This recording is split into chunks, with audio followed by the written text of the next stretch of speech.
it's Sandra. Welcome to another episode of Asexualise, My Sexual Life. It's the place to be for education about asexuality, so subscribe and hit the bell icon right now. So, today we're going to be discussing how to heal yourself from illness and injury. And I'm using my own asexual real life experience in order to help you in your own life. So if that sounds like something you're interested in, stay tuned. If you don't know who I am, I'm Sandra Bellamy. I'm author of Asexual Perspectives. It's a best-selling book on Amazon, and also Diary Confessions of a Hyper-Romantic Asexual book on Amazon. Please go and grab a copy of those if you haven't already got them. So, as you might know, this year's been really, really difficult for me. At the beginning of the year, I was still not well from previous respiratory infection I had. In February, all of a sudden, I broke out in lumps, spots, rashes all over my chest and abdomen. It was really, really horrendous. Had such a bad time with that. I had to see 3 different doctors, went to the doctors 4 times. And then things were getting better. And I saw a homeopath because I wanted to help the skin condition, because the stuff the doctors were giving me in the end was actually making me worse. I was becoming allergic to the creams and lotions they were putting on. In the end, I decided to stop all of that and calm my whole system down, right? And I realized that one of the actual problems with the lumps, rashes, was stress. So when I went to the pharmacy in my local city, well, in the city I'm in, should I say? My local pharmacy in the city I'm in, the nearest pharmacy, when I went to speak to them, one of the people behind the till saw that when I was talking about the stressful situations I've been going through lately, she actually saw a rash come up on my neck, a red rash, and she said, "I think you'll find that stress has something to do with it." And so that was really insightful, very, very insightful. And from that moment, I realized that yes, some of the rashes that are coming out of my body are due to a stress response. Now, when your body is involuntary producing these responses to stress, it means, first of all, I must say a disclaimer: I'm not a medical practitioner, I'm not a doctor, I'm not a psychologist, I'm not a psychiatrist, I don't have any medical qualification whatsoever. So please seek advice from your doctor, psychiatrist, medical practitioner, holistic practitioner for anything you want to change health wise. This is my personal opinion, my personal experiences I'm sharing with you in this video. Do what you like with your own health. I am not responsible for that. You are responsible for it. I have to say that disclaimer. So to continue, I understood then in that moment that yes, I was experiencing a stress response. So with stress, it produces cortisol in the body, and cortisol is very difficult hormone to actually so I'm just going to check that cortisol is a hormone, even though I know it is. Cortisol, just to make sure I've got my facts right. Right. So cortisol is a hormone produced by the adrenal glands. Right. So this is really, really important. So when there's high cortisol levels in your body, it can cause a lot of dis-ease and disease within it, right? Check this out for yourself, do your research. And high levels of cortisol in body can actually do things like cause you to gain weight and not be able to lose the weight. So if you're very stressed in your life, then that can be a reason why you can't lose weight. If you're trying to lose weight, it can also affect the thyroid. And if you didn't already know, recently I had to have a blood test, which I'm going to get onto, but that showed that I have a low thyroid, underactive thyroid. I have a high TSH level, which actually means low thyroid condition, hypothyroid condition, as in it's not working properly, as in it's lower, right? And cortisol levels, high cortisol levels in the body over a prolonged period of time can cause a lot of disease, and it can cause your thyroid to not work properly. Now, your thyroid is relevant to the majority of everything that goes on in your body. It's to do with metabolism, temperature regulation. It is connected to the adrenal glands, and so it can affect multiple areas of your body. It can affect your weight, can affect your mood, whether you're tired or not. It can affect your energy levels. If left unchecked and the thyroid is really in such a bad state, there is a potential for death as well. So you've got to be really careful to look after your thyroid. And one of the things that inhibits the thyroid from working properly is stress, and a lot of stress. Obviously, it's healthy for any person in their life to have some stress, right? Because if we don't have any stress, we don't actually challenge ourselves in life. We become stagnated. We kind of die inside with our soul when we haven't got any challenges. There is a healthy amount of stress, but when you have too much stress and you're in that state for a prolonged period of time, it can cause a lot of pain within the body, a lot of pain and a lot of consequences. So I realized that I was rashing up and I was getting reactions from everything I used in the shower. So I went to a homeopath to try and get myself better from these rashes, lumps, and spots. But I had, during the period of time between seeing the doctors and seeing the homeopath, before I started even seeing the homeopath, I had actually reduced quite a lot of the spots and the rashes myself. And I've been able to psychologically change my mind to making the thing I used in the shower safe. So I have Nivea. It's one of the very few products I can use on my body. And I have the sensitive shower gel.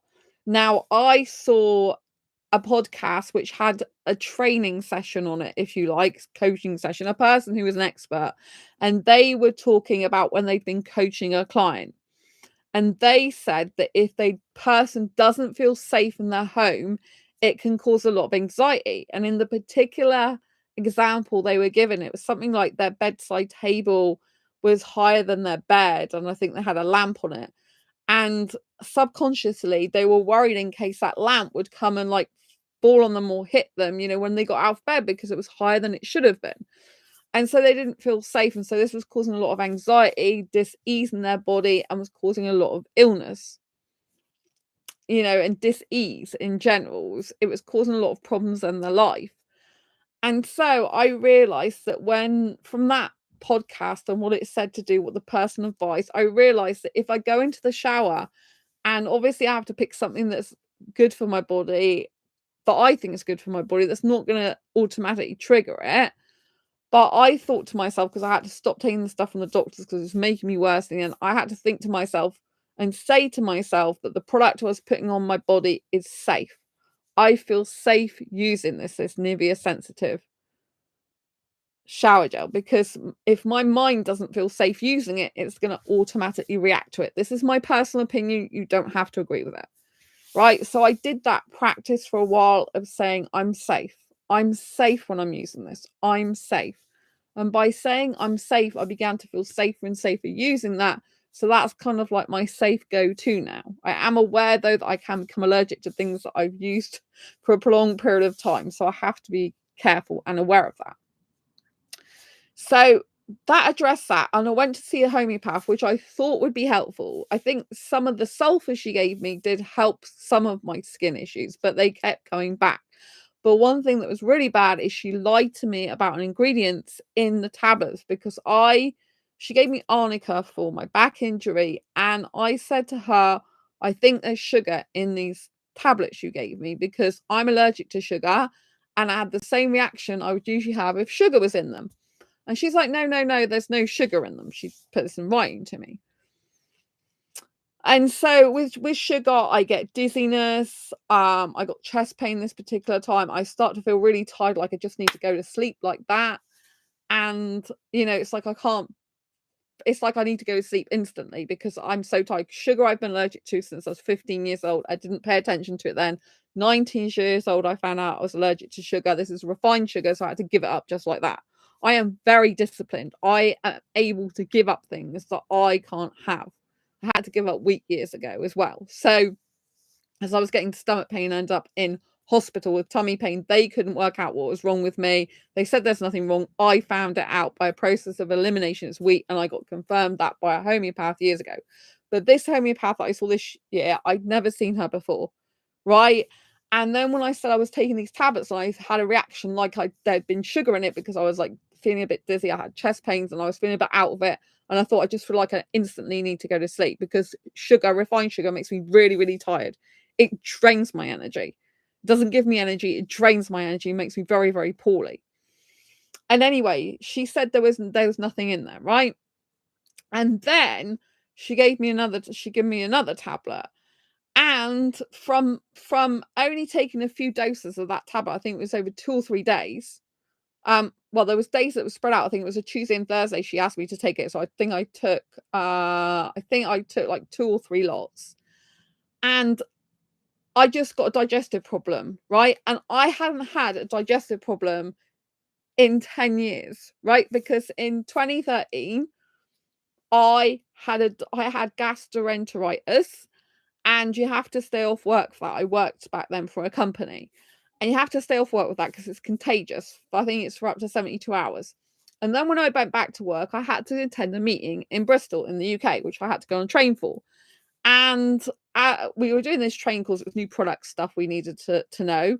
I had lunch, and then I couldn't even stand up after I ate lunch. They had to get me an ambulance, but it was one of those motorbike ambulance things. I remember going and holding on to the guy on the back of his motorbike. It's a long time ago that was now. I'm too young for that, I know, but there we go.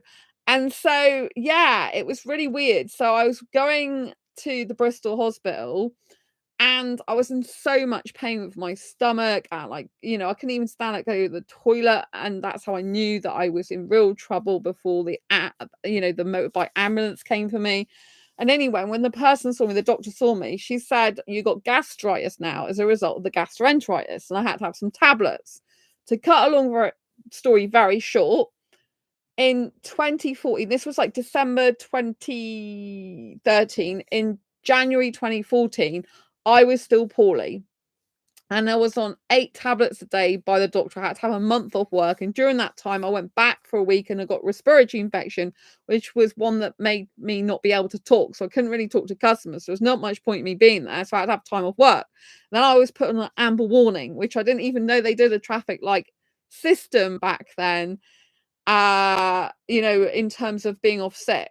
So if it went from amber to red, then I get like a proper official warning. But it wasn't my fault. I was ill. I couldn't even speak to customers. I barely even get any words out. There's no point in me being there. So in total, I was off for a month at least. And then I had the respiratory thing to get over. And anyway, came to about April that year. And I was on 8 tablets a day by the doctor. And I started getting these rashes, this rash up my neck. And I went to him and he said, "There's nothing more we can do for you." And I was getting chest pain from eating. It's not very nice to talk about that, but it makes you regurgitate and all disgusting stuff like that. Chest pain whenever you eat, horrible stomach, and all this gastric stuff. If you've had a gastric problem, you know the type of stuff that goes on, right? It's not very pleasant, right? It's not nice at all. And anyway, I thought, I can't keep going on like this. So I believe in taking matters into your own hands. Like, disclaimer, this is my personal opinion. You don't have to follow this. Follow your own medical doctor or practitioner's advice. But I decided to take matters into my own hands and find a natural remedy, because there was no way I was going to be spending the rest of my life having chest pains every time I ate, having regurgitation, and being very, very down about the whole thing, right? And flaring up in rashes, clearly allergic from the stuff that the doctor has given me, and being on 8 tablets a day. It was no good for me. He said it was as good as it's going to get. I'm like, I'm not putting up with that, right? I have enough self-love in my life to know that I am worthy of a good and happy life, and I will do whatever it takes to make myself healthy and the best person I can be, the healthiest I can be, in the most natural way possible. Right? I think doctors have their place. I think hospitals have their place. But I think personally, if you can get a natural remedy that solves the issue, especially if the doctors can't do anything more for you, then personally, I think you should do it. Again, this is my personal opinion. You don't have to share it. And so I took matters into my own hands. I did a lot of research, and I discovered digestive enzymes. I went to a shop in my city. It was a natural shop, natural, like independent shop that sold natural products. It's still there to this day. And so I started taking this digestive enzyme. It was actually the same company called Viridian in terms of the actual digestive enzymes that I have for a thyroid problem, which is kelp. I usually take it for a thyroid issue because I found out through my own research that when you've got when your TSH levels are not right, you lack the thyroxine hormone in your body, and you get thyroxine from iodine, which is in sea kelp. But you have to have a really high dose of sea kelp. Obviously, has to be pure, so you've not got any of the additives and fillers in it to make you poorly. So that's how I overcome a thyroid problem when I had it before, because I got diagnosed with the beginnings of hypothyroidism. I've got the beginnings potentially of hypothyroidism again now, but back then, before 2014, I'd already cured, if you like, my problem with that, because I had a blood test that showed I had the beginnings of hypothyroidism. I took a couple of weeks to do all the research and found out that iodine from sea kelp is the answer. And when I went to the local health shop for the thyroid problem years ago, she said that if the kelp worked, I'd have to take that for the rest of my life instead of hormone replacement therapy, because hormone replacement therapy is what they usually give you. They usually give you thyroxine, synthetic hormone, for thyroid when it doesn't work properly. And that woman's husband happened to have hypothyroidism and have been in hospital and had to take medication from the doctors. And she said, if you take the kelp and it works, you have to stay on it forever instead of the replacement hormone. But she said you can't go to the doctor, have the hormone replacement therapy, then go back onto kelp. You have to do this and first, and if it works, continuously take it in place of the hormone. So 3 months later, I had a blood test, and the doctor said, "No, you're fine. Your TSH levels are fine." I had a blood test from before this year. The last blood test I had was in 2019. There was no problem with my thyroid then, right? Everything was fine. So I was taking 6 kelp a day, right? So, which is high. That's not the normal dose that's recommended at all. That's 1,200 MCU, I think it is, or MUG. It's not milligrams, it's a lower dose of that, MUG, I think it is. It's like the micrograms. So anyway, I take a very, very high dose of it that's not normally recommended. So I'm not going to recommend that to you. But I just know that I can tell, because if I have a problem usually with my thyroid, like I did back then, for like an old woman inside, I know I'm not normal. I know the amount of iodine I have to take usually in order to stop that feeling, to have the right energy levels. So I've been on that up to this year, right? And I'm still on that now, but something changed this year. So fast forward to this year, what I'm talking about now. So I'm in the shop choosing these digestive enzymes based on the fact that I've had a Viridian product before, which is the kelp for my thyroid, but this was for digestive enzymes to get my body working properly, because I worked out that as you get older, I'm not that old, but as you get older, your digestive enzymes don't work properly. So you often need to replace them. And because I was having 8 tablets a day by the doctor, what I got to lose. So I took one digestive enzyme, and that helped a bit, but it didn't solve the issue. I took it in the morning. Then I went to see a nutritionist at that particular health shop that supplied the Viridian enzymes. And I saw a nutritionist. She made me up a tincture for digestion, and that worked a little bit, but it didn't work fully. And I wasn't really satisfied with what she said. She just said, eat more protein.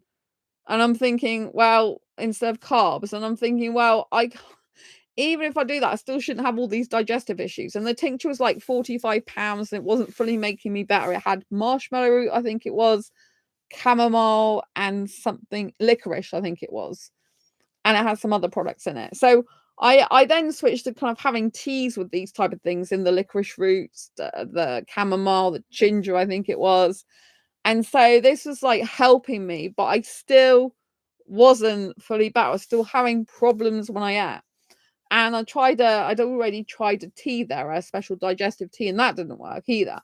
So anyway, then I played around with the digestive enzymes, and I decided to have one in the evening, 2, and one in the morning. That didn't work. So then I worked out that 2 in the morning before I ate anything was brilliant. And so that's what I used from then on, I used 2 digestive enzymes every single day before I ate anything. It always worked until I saw the homeopath this year, and she gave me a substance called polycontra. Now, I didn't know what this was. I just thought it was to help the issues with what I told her, the skin, everything. I didn't realize that it was hormones. It was 13 hormones. And I was really, really shocked. I haven't had any hormones since I was on Overanet, which is a contraceptive pill. When I was with my last long-term ex back in 2011, I stopped taking that in 2012. So, because I did have sex in the past, I'm asexual, has had sex in the past. So putting hormones in my body was something I never wanted to do again. And this particular thing upset all my digestive system. And I found out she'd been lying to me. She admitted she'd been not telling me the truth about the fact that the tablets did have sugar in them. So this was horrendous because I went to her for help.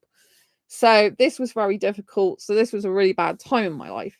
And then in April, which is why she gave me the arnica, on the 28th of April, I went to a business event in London. Bear in mind, 2 days before this, on the 26th of April, I was in Chessington World of Adventure theme park, hanging upside down roller coasters, having the time of my life, right? And then on the 27th, 28th, I was in a business seminar in London. And on the second day, they asked us to do this twisting around exercise, twist around the waist as far as you could go. And as far as I understood, it was a mindset exercise to push through your limits, fears, and boundaries, and to twist the waist as far as you can go. And so I did that. And then I got pain in my back. And by the time I got back to the hotel, it was horrendous pain. And I was squirming around the bed. My ribs were in absolute agony. And that was a really difficult time. I was in so much pain, but I did manage to get myself stable enough to go to the aquarium the next day, because I'd already paid to stay in London till late at night on the Monday. And this was a Sunday night. And I stayed as long as I could in the hotel till midday. And so I was in pain. Right, but I have a high pain threshold because I got fibromyalgia, which is a chronic pain condition that affects the nerves and muscles of the body. I got as a permanent unseen disability, but because of that, I don't take medication. That I have a very high pain threshold, and so even if I'm absolute agony, I'm able to still use resources and ways of making myself better, like by taking painkillers, by calming myself down, by like a lot of mindset stuff, a lot of like, I can do this, you can do this, all this type of stuff, right? And back in April, I split up with my ex. You might have known I had a guy I was in a relationship with this year who I thought was my soulmate, and I got it completely wrong. So I was in quite a difficult emotional state. And when you're in a difficult emotional state, it can affect your physiology. It can make you have, physical ailments. And I was getting rashes from the stress and anxiety of being with him in the end, because he wasn't a good guy in the end for me. He looks like he's sweet and innocent, but he has, unfortunately, narcissistic traits, which I didn't want to admit to myself even. And now I see that. But it was hard, because these people, they gaslight you into thinking it's you. So it's kind of hard. But anyway, so what have I done with all these issues? So I've been having a digestive problem since the homeopath in May gave me this polycontra. She said it's watered down, so it shouldn't affect you. There are no side effects from homeopathy. I didn't believe that at all. I believe there's side effects to anything, because at the end of the day, everybody's body's different. I think saying that is ridiculous. So I want to talk to you now about how I'm healing myself, because I've recently had to have a blood test, because what's happened is I told you I injured my back at the business event, and it was misdiagnosed 3 times by 3 different NHS staff as being a muscle strain or sprain. I believed it was a fracture. Finally, on the second time I saw the physio, because I was misdiagnosed by the walk-in centre, misdiagnosed by a paramedic at my doctor's surgery, and misdiagnosed the first time by the physio. Second time I saw the physio, she sent me off for an x-ray, still thinking it was a strain or sprain. It came back that I have not 1, but 2 fractures, wedge fractures in my spine. Right, so I've had no back brace for this. I've had no people actually specifically taking me seriously. I've been misdiagnosed all this time for over 2 months. It was just over 2 months by the time I got the actual verdict. I mean, they actually had the results earlier, but someone looked at them, a doctor looked at them, my old doctor actually, and said, this is not urgent. right? So that was crazy, absolutely crazy. So by the time I saw my physio, she said, "Oh, you've got a fracture." I said, "Can I see it?" And then she opened the file, and there was 2 fractures, not just 1. So I said I was right, and she's like, "Yeah, but it wasn't just 1, it was 2 fractures." And that's been quite upsetting for me because back fractures never grow back the same ever again. That's what I've been told. The shape doesn't grow back, right? And with a wedge fracture, the back spine's intact, but not the front. So obviously, with all these things that's been going on in my life, the skin issues I had in February, the digestive issues that the homeopath caused, the back injury that was misdiagnosed that's actually being a fracture of my spine, 2 fractures of my spine, the relationship breakup, all this has had a very huge toll on my mental and physical health. As you probably know, mental and physical is related. If you've got dis-ease in your body, often it's because you're in emotional turmoil. And obviously, if you've got like rashes and stuff going on in your body, then that will make you in emotional turmoil. So it becomes a vicious cycle. Now, I want to tell you what I'm doing about this so that I can help you. Obviously, I've said about getting natural remedies. To me, that is so important in figuring out things for yourself if your doctor or medical practitioner cannot do anything more for you. I don't believe in giving up. I don't believe in accepting what they say. Like that is nothing more they can do for you. Maybe there is nothing more they can do for you. Excuse me, I've got to move my legs, but there's something you can do for yourself, I believe.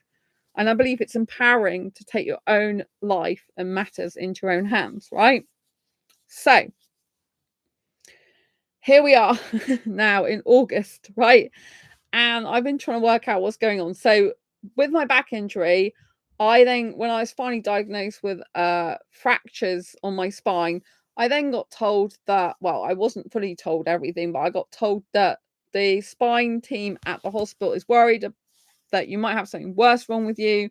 So you need to go for a test for your bone density and also blood tests. Now, I have horrendous problem with blood tests. I have a huge phobia of blood tests, and it was absolutely awful time. So the only reason I agreed to a blood test is because of that. And also I found on my medical records about myeloma, which is a form of blood cancer in bone marrow, and they thought that I might have that. So I had to have a test, blood and urine test.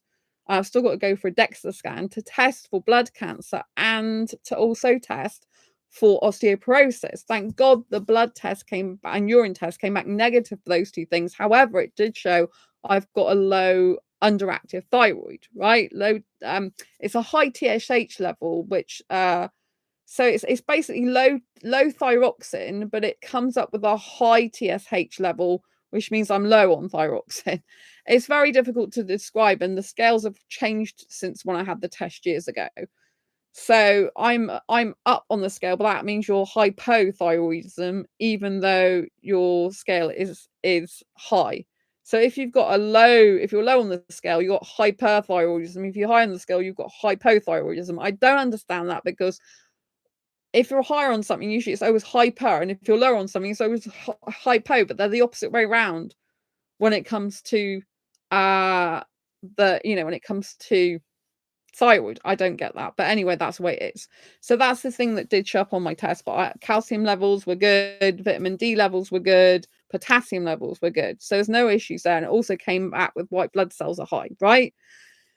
On 2 of them, not out the scale for all of them, but on 2 of the white blood counts, particularly one of them, which fights fungus, bacteria, pathogens in your body, right? Which makes sense to me because of all the reaction I had in February with the lump skin, lumps, rashes, and spots on my skin. And so I'm telling you all this so I can settle the scene and explain to you what's been going on so that you know what I'm going to say makes sense. Otherwise, if I just tell you what I'm doing to heal myself, trying to heal myself without giving you the background, you're not going to understand it. So that's where I've been at. I've been at a situation where I had to have the blood test. It was absolutely horrendous. This made me stressed, right? This made me very stressed and very poorly. Now, stress actually causes cancer from my research. Don't quote me on that. That's my personal research and opinion, right? I always seek advice from a medical practitioner, but that is my research. The more and more you stress, the more likely you are to get cancer. So I need to de-stress myself, right? Because Otherwise, the problems can become a self-fulfilling prophecy, which you don't want to happen, right? So the fact that I had to have a blood test and it took over 2 weeks to get the blood test because they had loads of people waiting for blood tests, and the fact that I've got a huge phobia over blood needles, and even the thought of blood being taken out of me, the whole thing is horrendous for me. I haven't had blood tests since 2019 until this year because I refused to have them, which they're shocked about. They can't believe it. They're like, "Why would you? Why?" Because if a doctor or paramedic tells me to have a blood test, I'm like, "I don't want one." The only reason I had it this time is because I wanted to rule out blood cancer and osteoporosis, because obviously blood cancer is a killer. There is no cure for it. It's one of the forms of cancer there's no cure for, and it's these very serious things, right?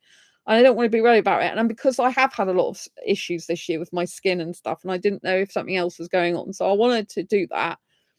And so, yeah, I came back negative for blood cancer and negative for osteoporosis on those tests, but I've still got to go for a DEXA scan, which is, they said, that's what really is a telltale sign of whether you've got osteoporosis or not. Because for vitamin D, if you lack that, it's a telltale sign. I don't lack that. And I don't lack calcium, which is a bone thing as well. So they did tests, and they did something to do with my bone profile test at school. So they did that as well. They didn't actually my physio told me that the blood test was for osteoporosis and the urine test was for bone cancer. So yeah, the urine test came back negative, thank God, and they did do both a blood test and a urine test for that. But so far it's looking like I don't have osteoporosis, and I don't think I do, because I'm really flexible with my legs. I can bend loads, and that is not even normal for a person usually who doesn't have health problems like I have. People who've got fibromyalgia can't usually bend their legs. Like, I can bend my leg, like, look at this, like, do you know what I mean? This is my leg bent up. This is like not normal for any person to do. I've been in the shower, by the way. So I can do this, right? But this is not normal. It's not normal to be able to do that. And I'm really flexible. So I think, like, even the suggestion of osteoporosis is just stupid, personally. But I'm waiting a DEXA scan, but the other stuff is all clear. So, and this is like with recovering with a broken back, I'm very, very flexible. And so, yeah, so the things I'm doing to help myself with all these different issues, right? First of all, we go back to the skin problem, which is mostly, the lumps, rashes, and spots, right? That's been an ongoing thing since February. February is massive breakout. February is a massive problem, right? I got told by the doctor that it might be chicken pox, but it's highly unlikely. It's more like folliculitis. I personally think it was more like chicken pox, although I've had chicken pox before, because when you have chicken pox the second time, if you ever have it in your life, and you've got an autoimmune condition, which I have, because fibromyalgia is an autoimmune condition, and I believe I've had another autoimmune condition this year. I believe I believe my body's been attacking itself with all the rashes and issues I've been having. Then you can actually get that again, right? So even though they said they don't think it's that, I think it was that, personally. And from the research, it manifests itself differently if you've had the condition before. So that was kind of like that, if you know what I mean.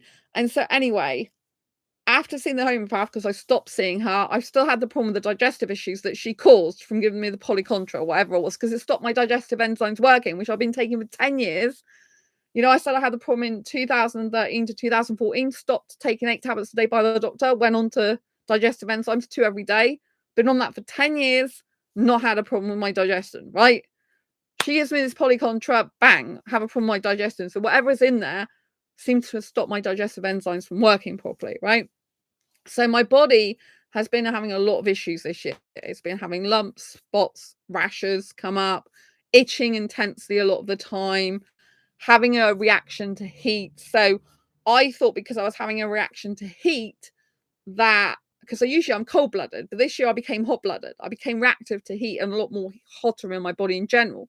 And I know that a thyroid condition is the thyroid affects the temperature, right? So I thought that I got hyperthyroidism all over a sudden instead of hypothyroidism. This was in my head. This wasn't actually true, but I thought that's what might have happened. So I reduced my kelp, my iodine, which I use for a thyroid condition, right? I reduced that to 5 capsules from 6, right? Because I thought I want to reduce it a bit in case I'm overdosing myself, because I take a higher dose than's recommended. Most people would say that probably is an overdose because I take more than I'm meant that is a recommended amount. But anyway, so and then I worked out what else I might be lacking in. And I personally thought I might be lacking in vitamin D. That was my personal thought. And then I went off because what I do with my health, I get obsessed with my health when my health is so bad. I'm absolutely obsessive with researching, doing so much research on different YouTube videos, what doctors say, going on to different sites, finding out what I think is wrong with me. Because if the doctors are not doing anything in my favor anymore, the doctors aren't working for me, I still have the issues. I have to solve them. It's no good me sitting down being passive about it. That is not going to cure me. That is not going to solve the issues. It's not going to solve the problems. Again, I'm not a medical practitioner. Take medical advice from your medical practitioner. But I personally believe that if things are not working down the doctor's route, you take the matter into your own hands. This is my personal opinion. And you damn well continue to do that until you get the solutions and solve your own issue. Because I am damn well not prepared to spend the rest of my life being sick and ill when I don't have to be. I have fibromyalgia. That's a disability for life. I was diagnosed with in 2012. Right, but I help myself a lot with that condition because I don't eat the things that make fibromyalgia, pain and tiredness worse. I don't drink the stuff that makes it worse. There's a lot of stuff that I don't do where I have more energy than other people do, which is why I write my fibromyalgia self-help handbook, how to manage fibromyalgia, have less pain, more energy, like a superhero rock star. Right? That's why I wrote that book, to help others so they can see what you should be eating and shouldn't be eating, and also how I manage pain in up to 25 aspects of my life to reduce the pain. Because when you got mental pain and you got pain from your internal and external environments, that's what causes you more pain in your body, right? So we have to be eliminating as much as that as possible. This means what we put into our minds, what we feed it with, what we listen to, what we watch, what we read. Stop watching negative stuff, stop reading negative stuff, stop putting negative stuff in your brain. So one of the practices I did this year, after I'd split up with the long with the what I was going to say with my long-term ex, but no, my long-term ex I split up with in 2011. And for that year, I'm going back now from 2011 to 2012, I actually made myself be single for a year, right? This year, when I split up with my short-term boyfriend, it wasn't meant to be short-term, but it was in my best interest to not be with him anymore. When I split up with him this year, right, it was very traumatic. He triggered a lot of past wounds in me. And it was very, very difficult in the end. I was actually rashing up in my neck from the stress. It was that bad. And anxiety inducement. So anyway, it was a very painful time. You can see it documented on this channel here. And so what I did was I started to develop a practice of positive affirmations. So this has helped me in the healing process from that relationship, because obviously if you've had a relationship that's traumatic, this is going to have effect on your mental health and your physical health, which can cause you to be all over the place in your metabolism and what's going on with you. It can cause a lot of stress. So with that particular thing, I started having positive affirmations every morning. I listen to Bob Baker. I still do that now, apart from when I was away. Listen to him every morning. Bob Baker affirmations. It's free on YouTube. Go and watch it. His affirmations are amazing to put positive stuff in my mind and help grow my mindset. I joined Matthew Hussey's Love Life Club as well, which I've paid for an entire year. Now, who is Matthew Hussey? If you don't know who Matthew Hussey is, you can Google him. He is the world's #1 dating and confidence coach. So I am now learning about dating, relationships, confidence from the top guy in the world, right? He has been on TV. He's been all over the media. He's got 17 years experience, right? And he knows what he's talking about. He's made mistakes in the past, he admits to. He wasn't the guy actually in the past, in the start of his dating coaching journey, but he's actually now married and he has a healthy, much more, well, as healthy as it can be, relationship with his wife. And his wife does coaching, he does coaching, and his brother does coaching in the Love Life Club. And you usually get coaching nearly every single week. And when I first split up with my ex, I had a live group coaching from Matthew himself, and his wife was there as well. And it was incredible. I just joined. And within the week, I was like getting live coaching, group coaching. I mean, you can't get this type of thing unless you're part of his club. And it was incredible. I was so blubbery. I was upset. I was crying. I was in so much tears and so much pain back then in front of everyone. That takes a lot of guts to be able to even do that on my part, you know? But it was really useful. And then also they gave me some extra coaching another time from a comment I made. They both gave me coaching, but it wasn't me on camera that time. And then his wife gave me some coaching as well. But it's group coaching, so everyone benefits from hearing different people's stories, but you have to be brave enough to do that, right? But by joining Matthew Hussey's Love Life Club, he's got a lot of courses. I've just completed a red flags course and an attachment styles course. I've done a confidence course before, but it's interesting because some of the confidence stuff I was already doing before he suggested in his course, because I hadn't watched all the course by then. So what I did was in my home, when I split up with my ex, because he'd been in my home, I was like rearranging some stuff. I got new curtains for part of my bedroom and got rid of something in my room. I rearranged a few little things in the kitchen area, a few little things in the toilet area. And so I was really reclaiming my space. I also, this is what he tells you to do, but I already did this, right? And I also reclaimed some of the places we went to. So we went to a park together, and actually someone else that I dated but wasn't in a relationship with off Facebook, dating at the time, which I'm no longer a part of, I end up kitting on a bench, and he ended up lying to me as well. So these were all bad memories. So I went to the Exeter Pride, which is where I got this flag from this year. And this Pride event was in this park. So I went to Pride to put some good memories in, be around a lot of people who were Pride people, some of whom were asexual. I went to this bench and I specifically sat on the bench. There was actually two girls. I think they were lesbians, but I said, do you mind if I just sit here a minute? Because I had to have some water or something. And I wanted to put some good memories on that bench. I wanted to feel good about being on that bench. And actually, where I kissed the guy I was with this year, the ex this year, where I kissed him, I made sure I went there as well. So I'm putting all good memories in. And I've been doing that since I've been going. I even watched some of the same movies that I watched with him. I watched on my own again. So that the last memory I had of watching that movie wasn't with him. It was myself. It was self-loving on me. Right. I've made sure as well, since I split up with him, that every week I'm self-dating now. I'm going to the cinema usually, sometimes out for a meal as well.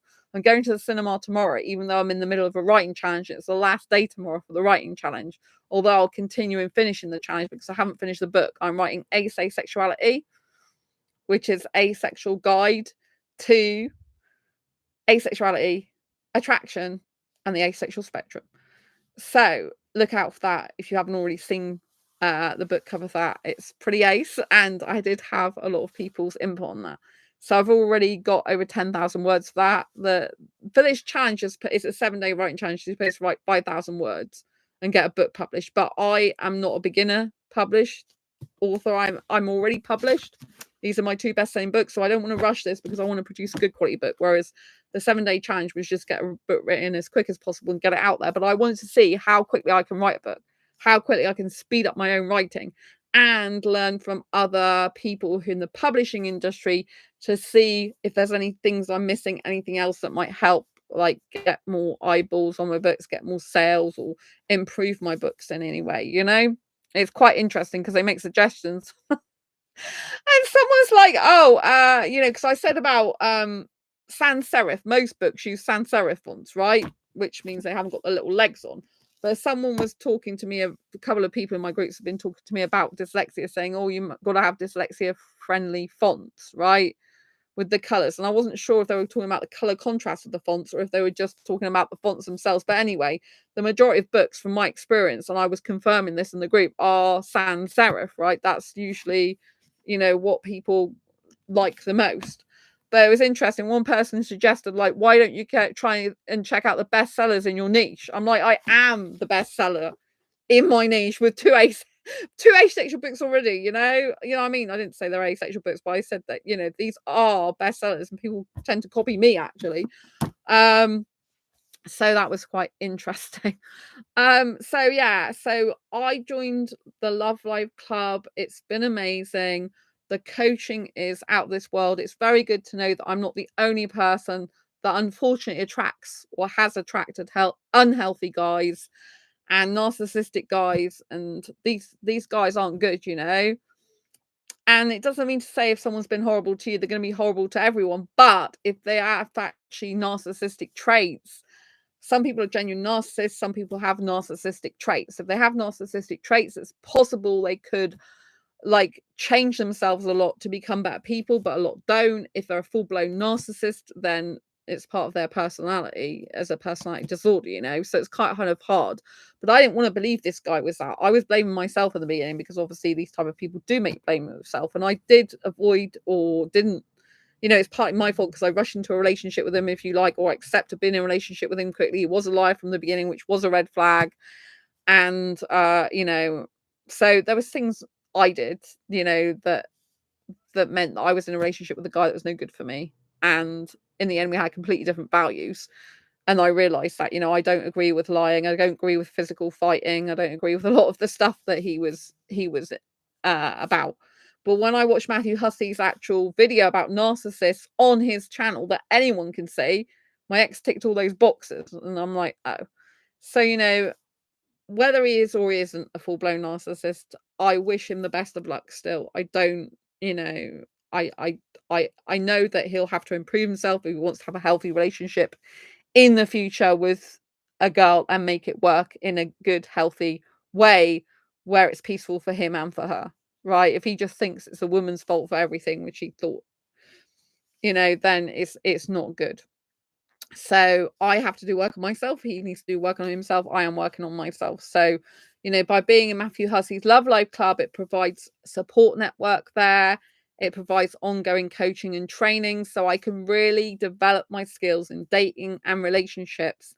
And I can really see a lot more about unhealthy patterns of behavior and healthy patterns of behavior. It's not easy because we're all running patterns in our mind. We're all running patterns from our attachment styles from the past, and so we have to change our patterns, and that's really difficult. Although I did one of the courses I did about attachment styles, it sent us off to a link, the course did, to a person's site which tests your attachment style. And in this particular, I know I'm anxious attachment, which is still classed as an unhealthy attachment, even though I've done a lot of work on myself. But what was interesting gives you your second attachment style. And my second attachment style was secure. So anxious is still the first predominant one, and secure is my second. So I was really proud of myself for that, because years ago, I do not think I would have been having secure attachment as my second attachment style. I don't think I would have even been possible. So I consider this as a great leap forward. And what Matthew Hussey talks about in his course, I can't go into everything because we're not allowed to. He says that if on his coaching as well, that if you have done things that are better than you would have done before, then you're making improvements and progress. For example, I did get into a relationship with the guy this year.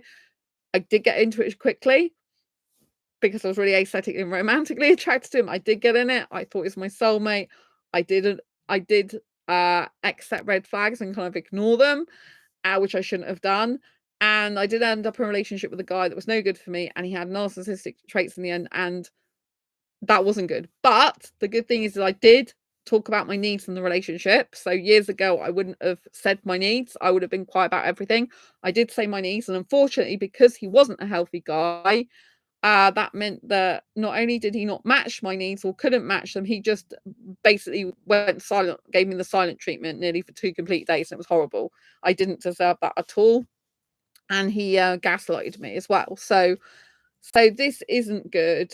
But, you know, because I assert my needs, if you assert your needs and you're with a healthy guy, the guy will have an open and honest discussion with you. If a guy is shutting you down, going quiet on you, making you feel like you need to tread on eggshells, can't talk to him, then this is not a healthy guy, right? There's nothing you can do about a person like that, you know, because they're not willing to have a willing, open, honest conversation and to make things work, you know? So I got deceived by him because there were signs in the beginning that it was empathetic, it was sensitive, kind, caring. I even found something in my flat from him, which I didn't even realize I had till this week. I forgot I had it. I think it's still here. So yeah, this is, well, he made notes with me and him, but there was also a sheet. I don't know if it's here still. I don't even like looking at this really because I didn't even see it till this week. But yeah, this is like the note he made in the very beginning with me and him, right? I don't know if you can read his handwriting, but anyway. So it says Sandra and Drew, because that was his name. And it says, so basically it's a solicitor, because I had something to do with that. Oh, he had something to do with that. That's right, because he was going to talk to a solicitor about staying in the UK. And then, so there's a number of things it says, like he can look into like freelancing. This was to do with staying in the UK. He can look at different things like sponsorship and double sponsorship and all the type of stuff. And then he put to relocate to London or Exeter. You see here, from London to Exeter. That was to come and live in my city. So I didn't know he was a bad guy, you see. From London to Exeter. And then support Sandra, active. See, he did say he was going to be supportive towards me. Do online business with love. Help her to reduce anxiety. So he said he was going to help me to reduce anxiety and stress, right? And make her more healthy, right? Make me more healthy by reducing my stress and anxiety. That's what he was talking about, right? So I didn't know that this guy was bad for me, right? There's nothing on here to suggest that this guy is bad for me. In fact, it suggests he's going to work with me. It even says like, from working together, right? Like it says, help her to reduce anxiety and stress from working together, which is what a proper healthy relationship and is meant to be. Teamwork. You're supposed to work together as a team to foster love, caring, understanding, and mutual respect with each other, right? So even if you've got anxiety or stress, if you've got an anxious person, your partner, yes, you have to work on it yourself. You have to reduce your anxiety as much as possible. You have to work on that, but your partner should be helping with that. So I had no reason to think that this guy in that way was bad for me, right? And so that's what I found, and that was really difficult for me finding that. But I'm glad I did, because it just kind of proves what an ass he is, right? He's an ass because he knows the way he should have been behaving with me and didn't. He knows what the right thing was to do. It's not like he was completely oblivious and didn't even know what he was meant to do in order to have a good relationship. He just didn't want to do it and just ended up being an ass to me. A bigger ass than even before. Because if someone knows right from wrong and they know what they should be doing in the relationship to make it good, and they're doing the opposite and basically hurting your feelings and making you more anxious, nervous, and stressed, then they're even more of an ass, because it's not like they don't know what they're doing. They intentionally know what they're doing. They're intentionally basically hurting you and not working with you and effing the whole thing up, right? So when I can look at that cold out of day now, it makes me.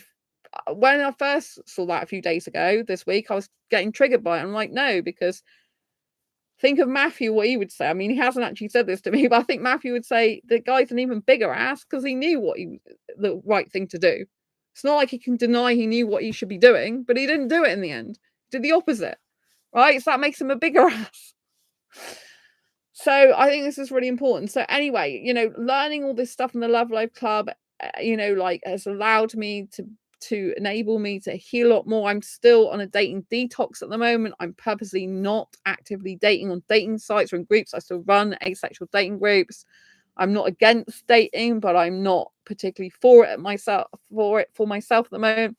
I believe, though, at the moment, it's better for me to go out and experience life and to go and put myself in positions where a guy might talk to me in real life rather than online, because I've done online dating for 10 years. I'm still on Badoo, but I'm not active on there.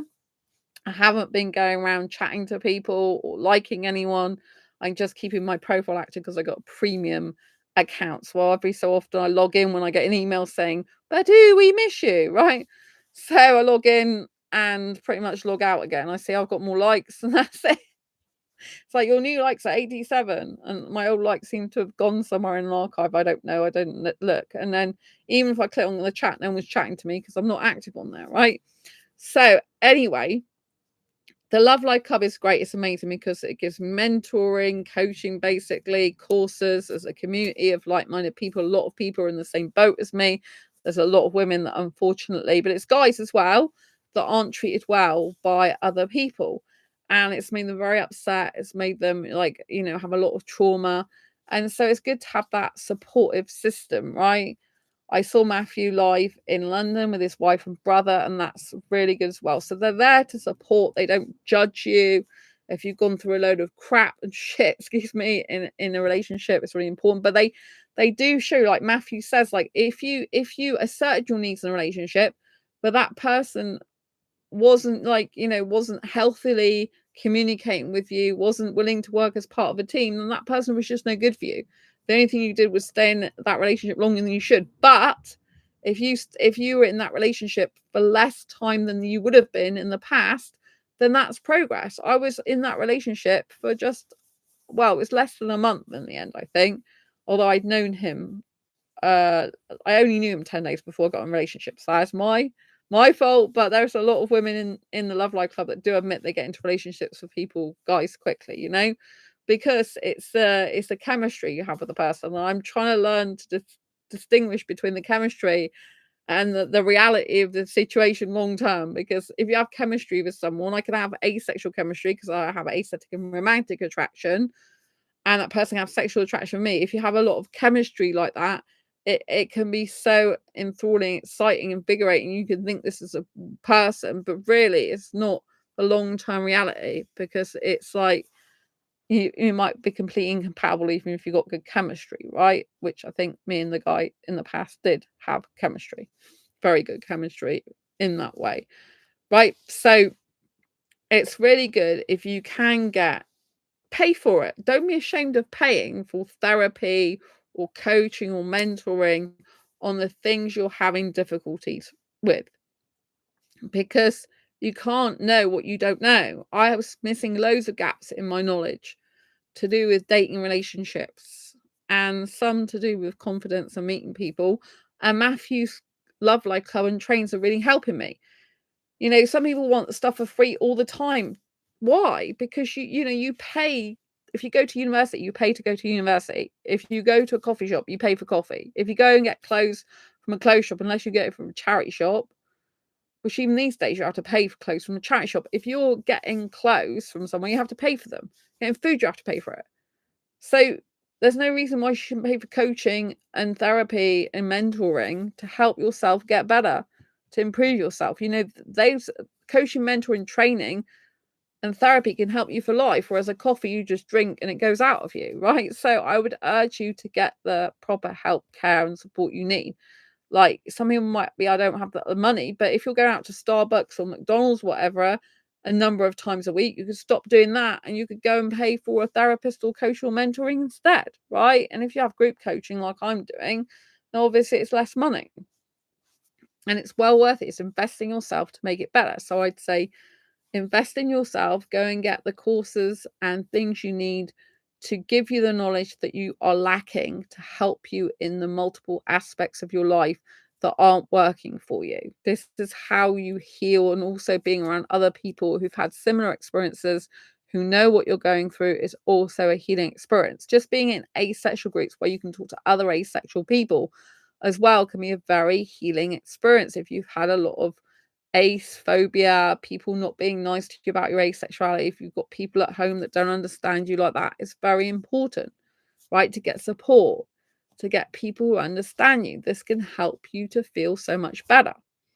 So do that. And then obviously, if the doctors and medical practitioners can't help you, seek alternative therapy, alternative holistic practitioners. Seek to sort your own health problems out and take your matters into your own hands, would be my opinion and advice. But I'm not a medical practitioner. Do see a medical practitioner for advice. And so what I worked out, because I've had these gut issues going on for a while, which is rashing. Most times I've been eating foods and itching and I couldn't stop it. And, I believe I have leaky gut, which you can look this up on the internet if you don't know what leaky gut is. Leaky gut is basically when the lining of your stomach becomes permeable and it's got more holes in it than it should, and then it lets pathogens, bacteria, and fungus through into your bloodstream. This is not something that traditional doctors believe, but you can find YouTube doctors, if you like, on the internet that do believe in this. You can find a lot of research about it. And what happens is you can have a lot of symptoms from that. Stress obviously can be a contributing factor to the body going into this state, because the stress puts strain on your body. But years ago, when I had those 8 tablets a day by the doctor, he said the thing is the gastritis from the gastroenteritis damaged the lining of your stomach, and there's nothing we can do about that. So when you've got permeable lining in your stomach, which everyone's meant to have to let things through and not through, it's supposed to be a certain size. But what happens is when you've got what they call leaky gut, the holes, if you like, the permeability has more holes for the bad bacteria, the fungus, the pathogens in your body to move into the bloodstream, because it's got bigger holes in it. Basically, this is how I'm trying to explain it. So I've been trying to find a solution to this. Now, I've been taking a product called Simprove for over 6 months, and it didn't work. And Simprove is good bacteria to put in your body. And so it's liquid in the UK. And usually I used to take a product called Hylac, which the manufacturers in Germany stopped manufacturing last year. And I've been taking that on and off since I was 15 years old. And I took it all through COVID and never hardly missed a day. And that was like my super weapon, if you like, in the fight against COVID. This is my personal opinion, personal experience. You don't have to agree with it. And I felt like it was just, I was immune, right? And I'm a person who hasn't had the vaccine for COVID. And so it's like been my secret weapon in the fight of staying healthy, boosting my immune system, because I have a low immune system anyway. When I was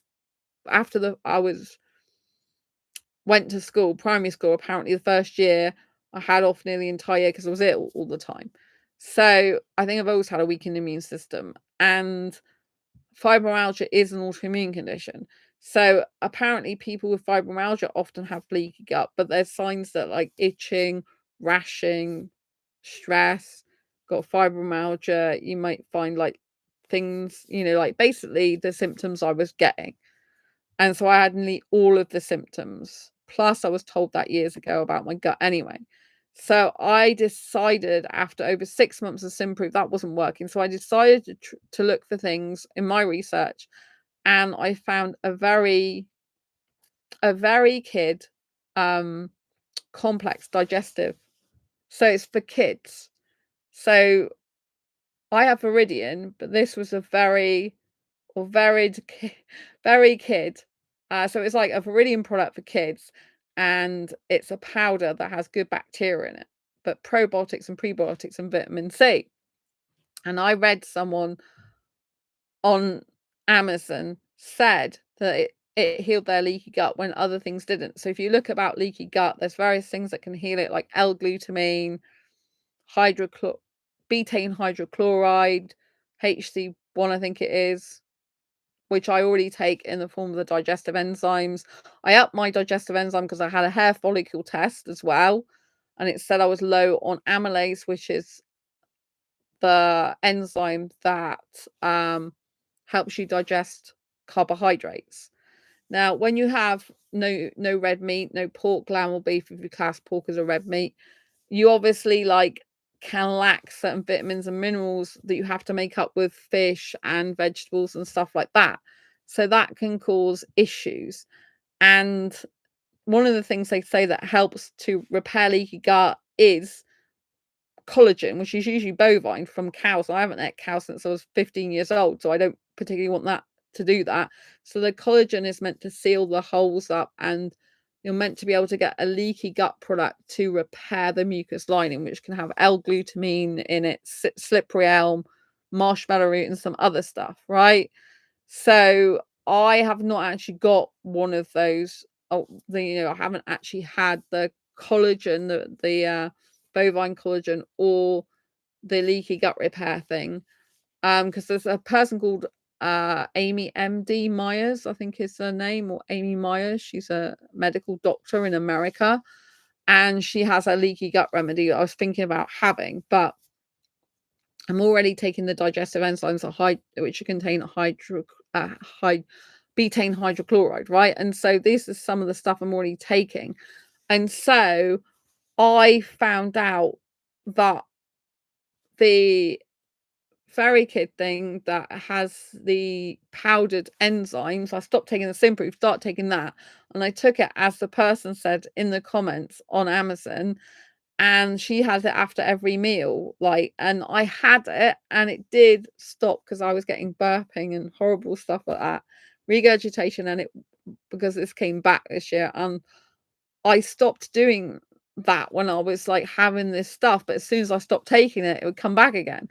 So anyway, I found another product called Elixa, Elixa, and it's made by a biomedical someone who studied biomedicine, I believe, in Oxford University in the UK, and he produced this product himself with Fortress 5 technology, and this has like got 500 billion bacteria in it, and you have to take so you get 6 in a packet, and you have to take 10 capsules, which give you 500 billion bacteria instead of 10 billion bacteria, and like in a lot of, or 10,100,000 bacteria that you get a lot of in a lot of other products. A lot of the other products you just get 10 billion. This is like 500 billion bacteria. So you have to take a lot of capsules. So after trying the kids thing that did work, but it didn't work that well, and when I came off it, it didn't work as well, I then came across a Facebook ad for this guy's product, which I decided to get. So I've been on Alexa ever since. Right. So I've had a whole week full of it, and then I'm on my second week now. So the first week, nothing really happened till the fourth day. And then by the fourth day, I started getting less reactive to foods I'd ate, less itching, less rashes. And then over this second course, I've had, like, when I eat now, I'm not burping all the time. I know this is kind of yucky to discuss, but I think it's important to discuss these things, in life. And so that's been like resolving a lot. So I am still feeling like my energy levels aren't up to speed the way they should be, but obviously I'm recovering from a back injury at the moment as well. So yeah, I'm feeling better than I was. Like, I can have foods now that I was probably would have reacted to before, but I'm not reacting to them as much or at all anymore. So that's really good. And so I feel like I'm getting better on this thing. So basically, with leaky gut, if you put good bacteria in your body, if you put, the whole point of Alexa is you swamp the digestive system with good bacteria. They line the stomach, and they kill off the pathogens, the yeast, the bad bacteria, the fungus, and they just keep multiplying and killing off them, so that your body then like resets itself. The lining repairs itself. This is the theory behind it. I can't say whether it works for definite or not yet, because I haven't fully finished. Well, I got 4 weeks worth of courses of this. It's like they come in a box of 6. There's 10 capsules per daily dose. So you've got like 60 capsules because you've got 6 days worth. So I'm on the second packet. I bought a whole pack of 4 because I've had so many digestive problems going on for months, which I believe is the cause of my lumps, spots, rashes, a lot of the stuff that's been going on in my life. The stress that I've been under, the anxiety I've been under, even the stress with the blood test made me really, really poorly. I was getting chest pains with that. I was going cold with that. I was getting numbness in my fingers with that. I was getting rash, like a bit of rash. I was getting like this eye twitching underneath, which was a new thing. And I was feeling like a heavy weight was on my shoulders, and I was feeling like I was being crushed. I had to be out all the time. It's so stressful. So all of that has actually affected my thyroid, I believe. So the blood test showed I have a problem with my thyroid, but it could actually be the stress of the blood test that has made my thyroid be more underactive, because cortisol from stress stops the thyroid hormone thyroxine from working properly. It blocks it basically. So it can become a self-fulfilling prophecy. Do you understand what I mean? So I've told the doctor, because they said we recommend getting tested again in 6 months for your thyroid. And then, you'd go on to the hormone replacement if there's still a problem. I'm like, I'm not having a blood test in 6 months' time. I'm not going on the synthetic hormone. I said, I solved the problem myself years ago, and I'll do it again. Right. So I've upped my dose to 6 capsules again of kelp. And I'm taking Alexa, and I'm taking 3 digestive enzymes instead of the 2 I used to take. So I'm doing all this stuff. Back in when I said I had a temperature problem, I realized now that I wasn't hyperthyroidism, that was probably my hypothyroidism. But also when I started taking vitamin D, that did help. Did help with my temperature control as well. And it does say that if you've got a thyroid problem, vitamin D is one of the best things to take for it. So, and obviously that helps with bones. So I started taking that back in March before I even injured myself at the business show with the exercise they told us to do, which was going farther than we meant to go with our body movements. And so I've upped my digestive enzymes. I'm now taking Alexa for the good bacteria in the body, which seems to be working because it seems to be reversing the problems I've had with the itching and the rashes. That is far less now. I do positive affirmations since the breakup. I'm also in Matthew Hussey's Love Life Club to do ongoing training, coaching, improving my relationship with myself and with others, healing. I was in the experts bureau, fully active in the experts bureau, but I've partly left that now. I'm still in the group, but I've left the full membership now, so that I can focus on my writing more. Writing helps me to heal. It helps me to be in touch with my soul purpose, which is writing, and helping asexuals is my second life soul purpose. And so by combining the two, it's really good. I've been de-stressing since the blood test because the high levels of cortisol have probably affected my thyroid really badly. So now I need to be in the least amount of stress as possible. So I'm still off the dating sites. I'm taking more digestive enzymes, taking the good bacteria, like 500 billion bacteria, putting into my gut regularly, having bacteria every single day to build my gut up again, monitoring what I eat, monitoring how I react to foods, monitoring like how I feel. My energy levels are still lower. I find that when I'm doing my back exercises, some days I can do a lot, like I've done over an hour's exercise day, but yesterday I did 0 exercise. So I find some days like I have to do nothing to rest my back. The other day I can do lots of exercise or some exercise, a bit of exercise. But on the days I do a lot of walking, for example, I can't do as much other exercise for my back. So I think with healing and helping yourself to recover from illness and injury, you have to realize that it's a journey. It's not a marathon, it's a sprint, it's a walk. You have to give your same time to heal. You have to understand the healing process is going to be slow. It's best that, you don't think, oh, it's going to be so I'll never get better. Know that you've got better from things before, you'll get better again. So it's all about positive thinking. So even though I've injured my back is getting better. I am in far less pain than I was before. In fact, most of it now is a dull ache, a dull pain, a dull ache in my back. My ribs are a lot better, so I can sleep again on my sides now. I had a relapse when I was in Bristol. I was squirming around the bed. I had the most horrendous pain in my ribs and my back, and it was awful. And I had this special, well, I say special, it was ibuprofen and leather menthol thing you put all over you to cool your skin down, because I haven't got ice packs while away. So it's ibuprofen plus leather menthol. So it's like menthol you put all over your body, basically, which feels really weird. It's a bit creepy, but I plastered it all over my neck, my ribs, and everywhere to get myself better for the next day so I could go out with my best friend. My best friend's been helping me with my housework, shopping, carrying my bags for me, even my shoulder bag, which has really helped. So if you've got a friend or friends who can help you with your housework or shopping or whatever you need to do, then please do that.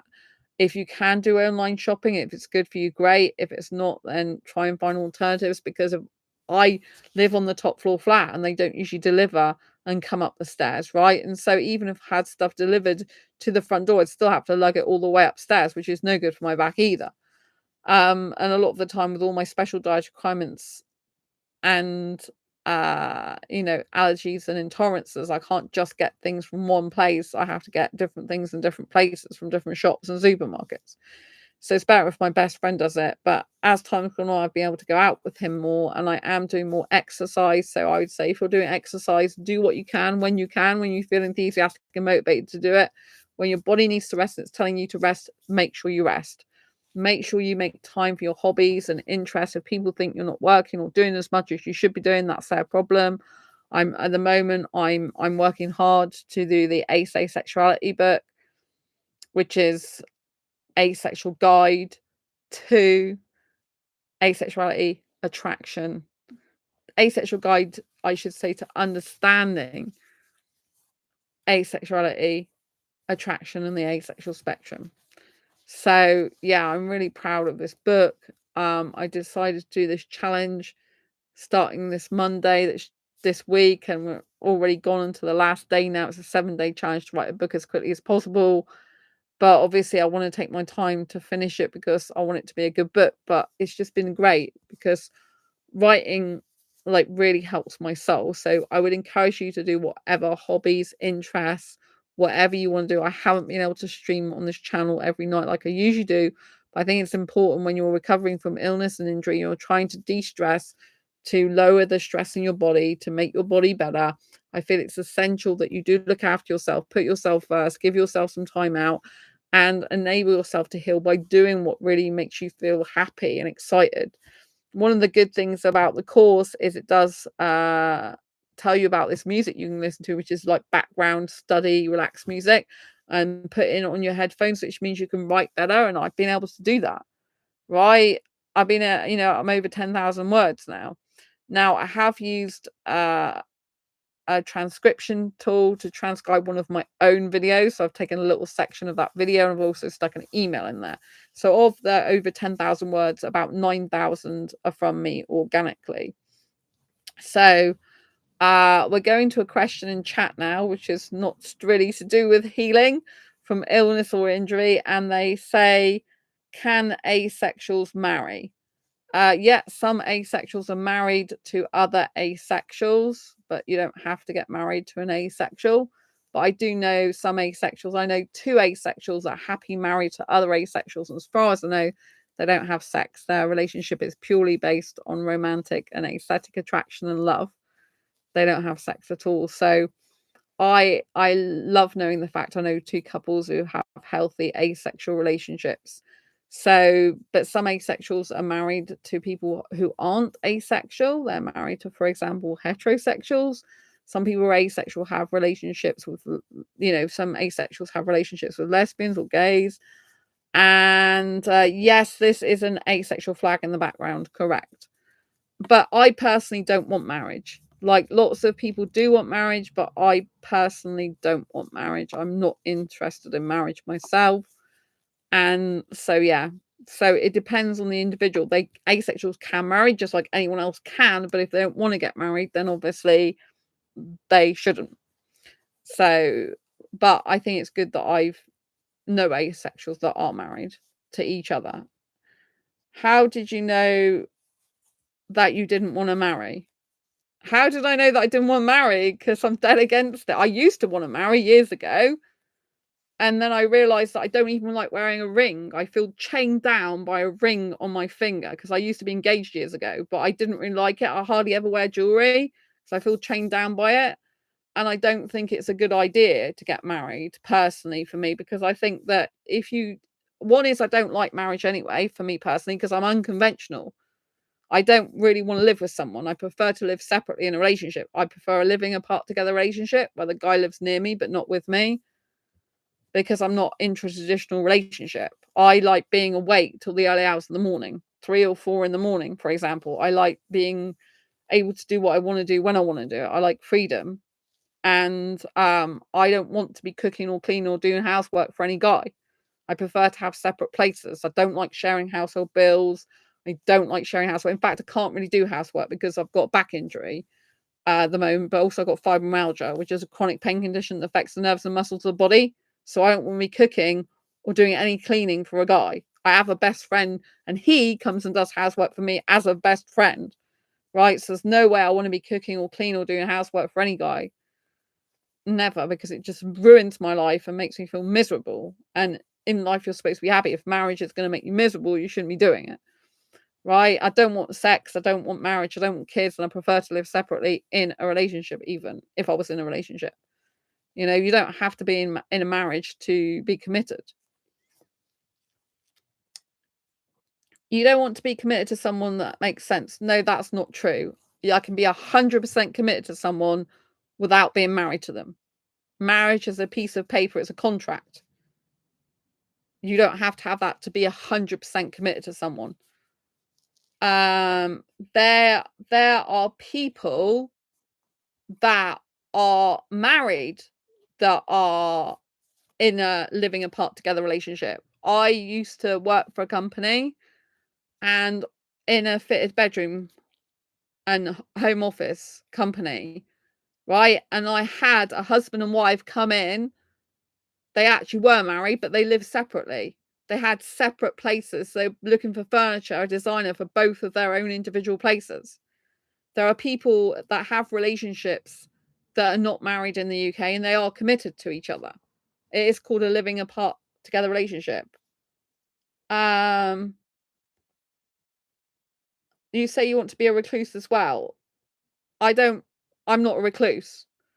And you admire me. I'm not a recluse at all. I'm very sociable. I am an extrovert. So I like socializing. I like meeting people. I love going out. You know, and that's a large part of the reason why I don't want to marry. I don't want to be that recluse that sits at home. And not every married person is like this, but a lot of married people, right? They do a 9 to 5 job. They come home, watch TV, eat, and go to bed, and do that all the time, and have kids, usually sex, and that's mostly their life, in my personal opinion.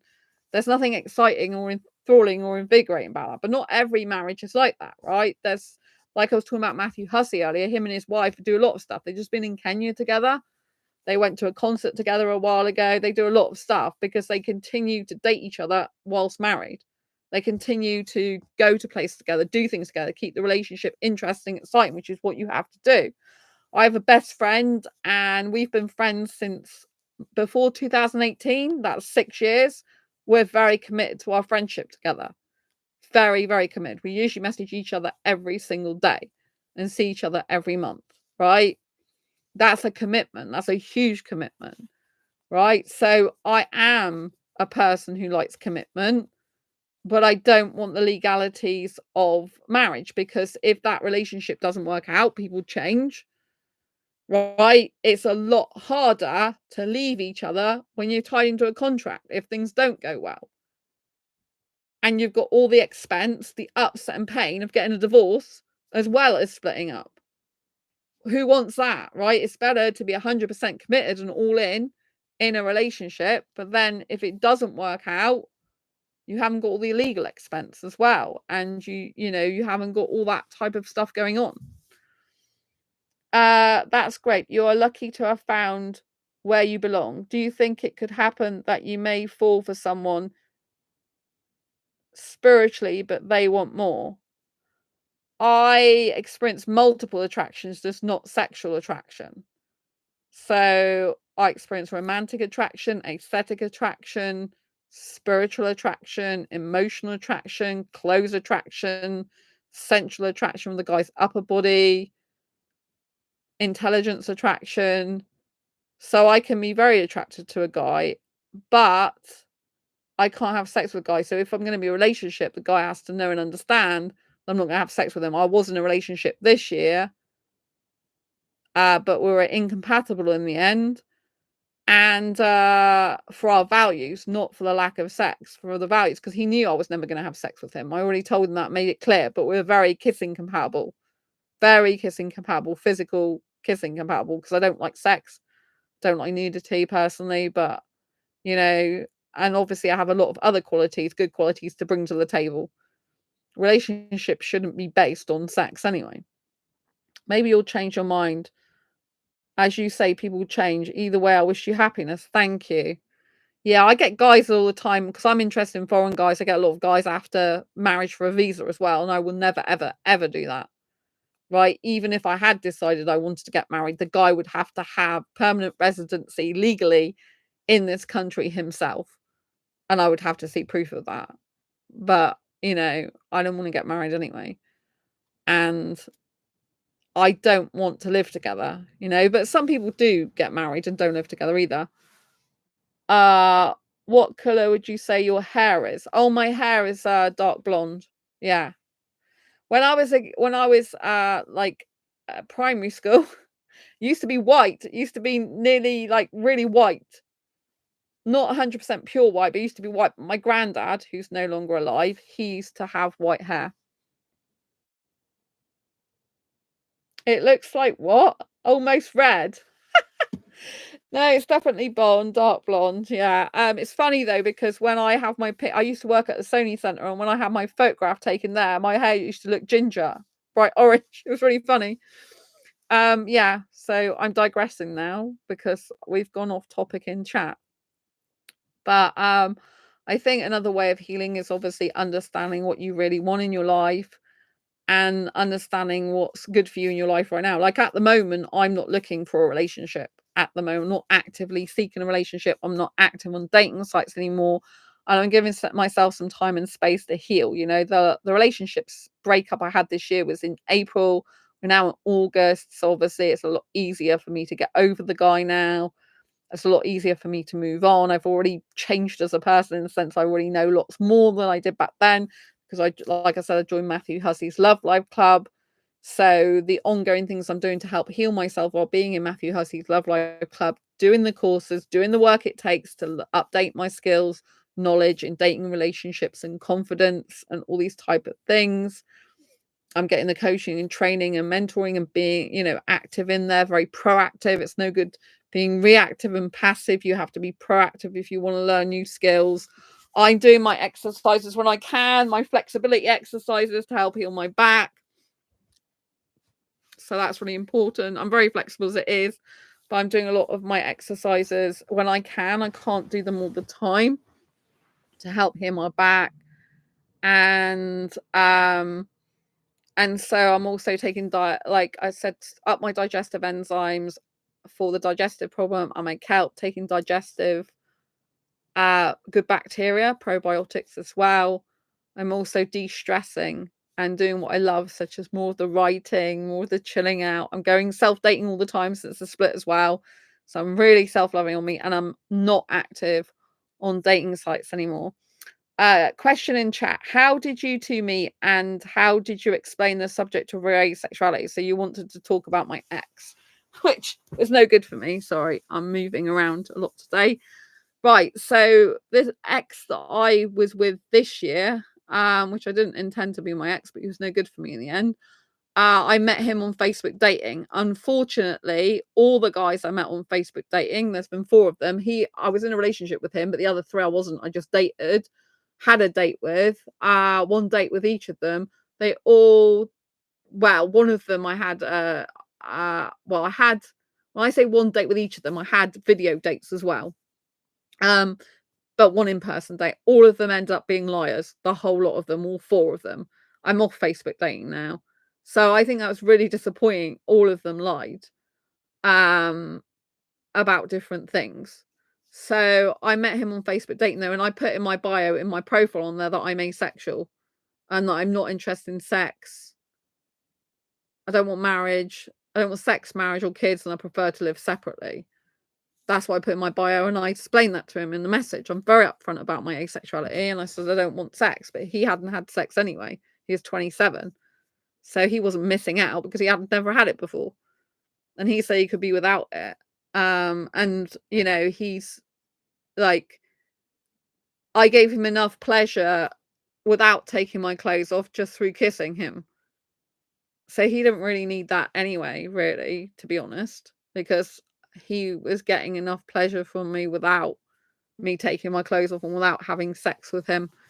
So, you know what I mean? And he knew that. You know, that's my boundary. That's the way I am. If he doesn't want that, that's up to him. But he said he wasn't with me for that anyway. So, you know, but he got he, you know, so people like, most people think you can't come, for example, unless you have full sexual intercourse, and that's actually not true. You can do that just through kissing. Some people can, right? So you don't actually need to have sex. You can keep your clothes on and kiss and still get sexual pleasure by not even having sex or sexual intercourse. but people don't even realize this. They just think you have to have sex. It's like, why? You can do things in other ways that require no clothes even being taken off whatsoever. You don't even have to go around touching in places. You know what I mean? It's just like with your hands. It's just like you don't have to do that. And so it's just like really like people just don't understand all this stuff. But I am writing Asexuality, the book. So do get a copy of the book when it comes out. You'll learn a lot from it. I'm not asexual, but I would marry an asexual if everything else fits. But I imagine it would be difficult. It's good they attempted the relationship knowing how hard it would be. Well, yeah, it was hard for me in the end, not really them, because they were incompatible with me. They didn't, that wasn't an issue between me and them. Physically, we were very compatible. That was actually the problem. I think we were so physically attracted to each other, me with aesthetic and romantic attraction, then with probably sexual attraction, that, that was kind of a driving force, I'd say, behind the relationship, which is not good, And so it didn't work out, not because of the sex, not having sex. It didn't work out because we have completely different values. I value honesty. He valued dishonesty. I value like working. I value teamwork in a relationship.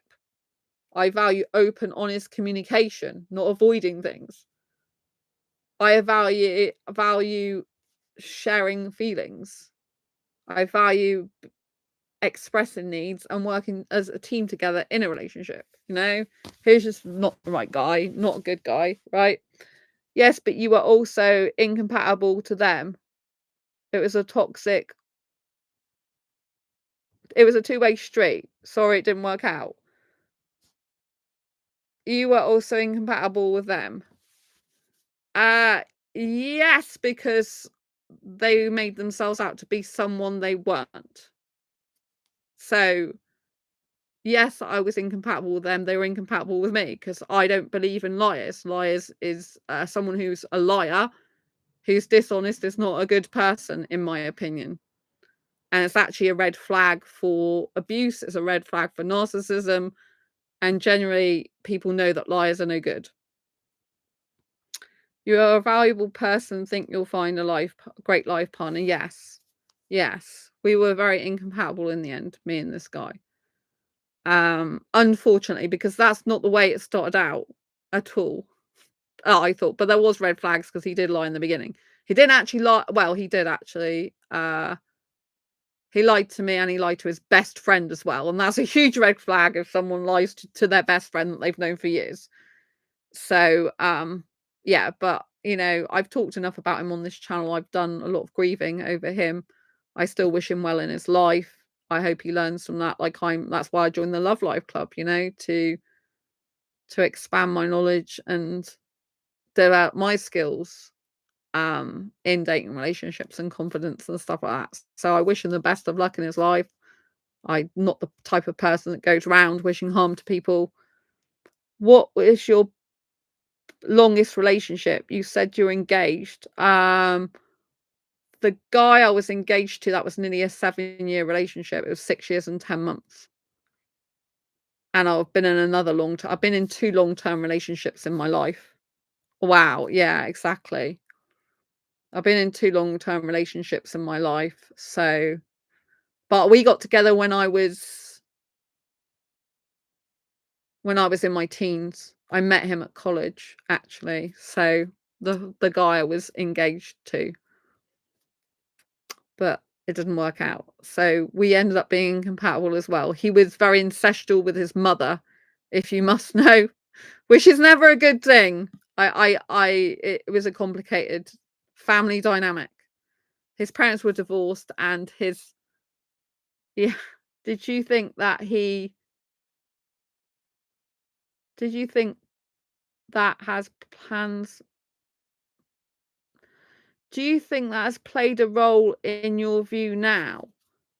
I think, yeah, honestly, I think the relationship I had with him and the fact I was engaged to him did play a role now, yeah, because it's my life experience. But the second guy I was in a long-term relationship with him, he got an engagement ring and he never gave it to me. He tried to blackmail me with an engagement ring. So yes, it's like, you don't get the engagement ring unless you behave yourself. Like I'm 5 years old or something. He was not, these guys are not good guys, right? So, maybe you were heartbroken. Well, of course I was heartbroken because I'm an empathetic, good person. So, do you know what I mean? If you're an empathetic, good, sensitive, kind, caring person, then of course you're heartbroken if something like that happens. You know what I mean? Who isn't avoidant, People who are avoidant and avoid their emotions, they move on very quickly, in theory, from people. They don't remain in the heartbroken zone. People who are narcissists, abusers, or avoidant types, a lot of the time, they will just move on or go cold, grow disinterested because they're avoiding their emotions, right? Someone who is in touch with their emotions like I am, who's kind, caring, sensitive, then yeah, of course I'm going to be heartbroken. I was heartbroken this year, even by the guy I was with only a short period of time. And you get heartbroken because of the future they create in your mind with you. He was talking about moving to my city, which I've already shown evidence that he even wrote that on here. I showed it earlier. This is like his writing, because I found this week. Look, relocate from London to Exeter. That was to be with me. So I didn't know that wouldn't work out this year. Is that Eeyore's tale? Yes, Eeyore. I love Eeyore. Yes. He's who I sleep with now. Eeyore. Look, it's got my name in it. My best friend bought me this. Look, my name's Sandra. Yeah, that's the best thing to sleep with. I was going to say person. Eeyore. Yeah. So yeah. So I thought this guy this year. I was deceived by him because it's just the way it is sometimes. Oh my goodness, he was your favorite character. Oh, what, Eeyore? Yes, I didn't realize that Eeyore's depressed as well. Like, I didn't know he was depressed. Probably because I'm an actually positive thinking person these days. Years ago, I used to suffer depression, but 2012, I stopped being depressed. And so I didn't realize that Eeyore was depressed the way he talks. I just thought it was a nice way he talks. Like, I'm a fast speaker in general, but the way he talks slowly. I just thought that was part of his character. And he's cute and fluffy and lovely. I didn't realize he was depressed. He's just a little moody. Laugh out loud. Yeah. Yeah. So, but yeah, I think, like when you are in relationships and you're heartbroken, of course that affects you, like I'm a human being. I do get affected by things. I'm not a robot. I'm not AI. I'm not a machine. And, it depends what type of person you are, but I am kind, caring, sensitive. And, I was heartbroken this year because I thought this guy was going to be my soulmate this year.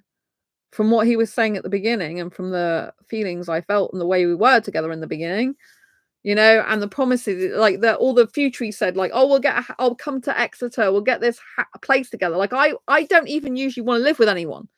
I was even considering living with that guy. I even at one point said I would consider marrying him like in 5 years' time when he's got his own visa in this country by himself. But I never usually think like that. Right. And so, but I said to him in the end, before we split up, said, how would it actually work? In practice, how would it work as living together? It wouldn't work. And then I found out he's into physical fighting. That was the same day I found out he's into physical fighting if he thinks he's right. That's a red flag. Huge red flag. I had to tell him I do not like that. I said, if you ever attempted to hurt me, I would not just walk, but run away. I'm not into physical violence at all. Especially when a guy thinks he's right. And he's like, oh, that's how wars start. Like it's some badge of honor. And I'm like, this is a huge red flag. This is dangerous. You need someone who will not break your heart. You may feel differently about me. That is a red flag fighting. Yeah, it's a huge red flag, and this is a problem. The more I spent time with him, the more red flags I realised about this guy.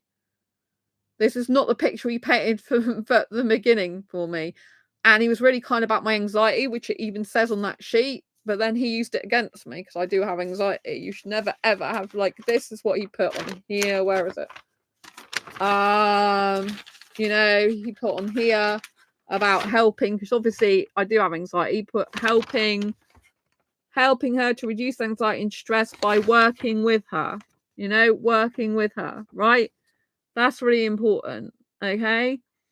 So, you know, I wasn't to know, right? And yeah, when he said that, my heart started racing. When he said about the fighting, I'm like, this is really dangerous, Sandra. I'm like, he could turn around and smack you one. It's one of, because I did a pattern changing course in 2013, which is all about abuse and signs of an abusive guy. And one of the huge red flags, one of them is lying. And in the end, he totally lied to me. What he did, he totally lied to me. He made me think that everything was going to be fine, and then deleted his whole Facebook profile, blocked me, did both. and then he completely lied about it, and he was just lying. And I said to him, like, you know, basically he was lying and agreeing that he was lying to me. It was just horrible. Absolutely horrible. So it was very traumatizing. Like, I think if a person's going to split up, they don't want to be with someone, don't lie to them. It's the worst thing you can do, because it just F's you up for when you've got to go to a new relationship. That's why I'm healing. I'm on healing mode at the moment. I'm not entering another relationship. I'm not getting involved with another guy at the moment at all. Who does he need to move? Who does he need to move to Exeter or whatever you are from? Why didn't you want to move to him if I'd worked out? Why? So you want to know. So he was due to leave the country this year. He hasn't got a visa to stay in this country. His visa runs out in October, actually, which he didn't tell. So he was adamant that he would sort that out. It was not my problem. It was his problem, not mine, right? But he said he would sort it out. He would take care of it. He was strong in that. When I first got with him, he was strong. He was adamant he could do it. And as time went by with him, more and more, it was me who kept saying it to him. Because I said, I'm not being in a relationship with a guy abroad. If you leave the country, that's it. I told him that at the beginning of a relationship. I said, I will only be in a relationship with you for two things. One is that you continue to treat me well. Because when he asked me to be in a relationship with him, I said yes, on the condition that obviously I continue to still feel good with you, and that you can stay in the country, because I won't get married for a visa, and I am not being in a relationship with a guy abroad. It wouldn't work for me, because although I'm asexual, I need someone to date in person who I can see, kiss and cuddle, right? Not interested. I purposely do not do relationships, long distance relationships. This was long distance because he was in London, I was in Exeter, right? I can't move. My situation is I can't move, and my flat where I am now is for one person only. That's in my contract. I cannot have another guy live with me, which I'm glad about, because I don't want a guy to live with me anyway. I don't actually like living. And on the final day I was with him, I said to Howard, tell me how living together would actually work with the lifestyle I have, with the fact I'm up till 4 a.m. I can't even sleep in the same bed next to someone. Like when he stayed in my home, I got about 2 hours sleep because I can't sleep next to someone. He was sleeping, but I wasn't. I can't live like that. It's not sustainable. It's not suitable for me. I don't go to bed at normal time. I'm not a morning person. I'm a night owl. I stay up till 2 or 4 in the morning. It's not suitable for me. You know, you have to have really separate rooms to do that.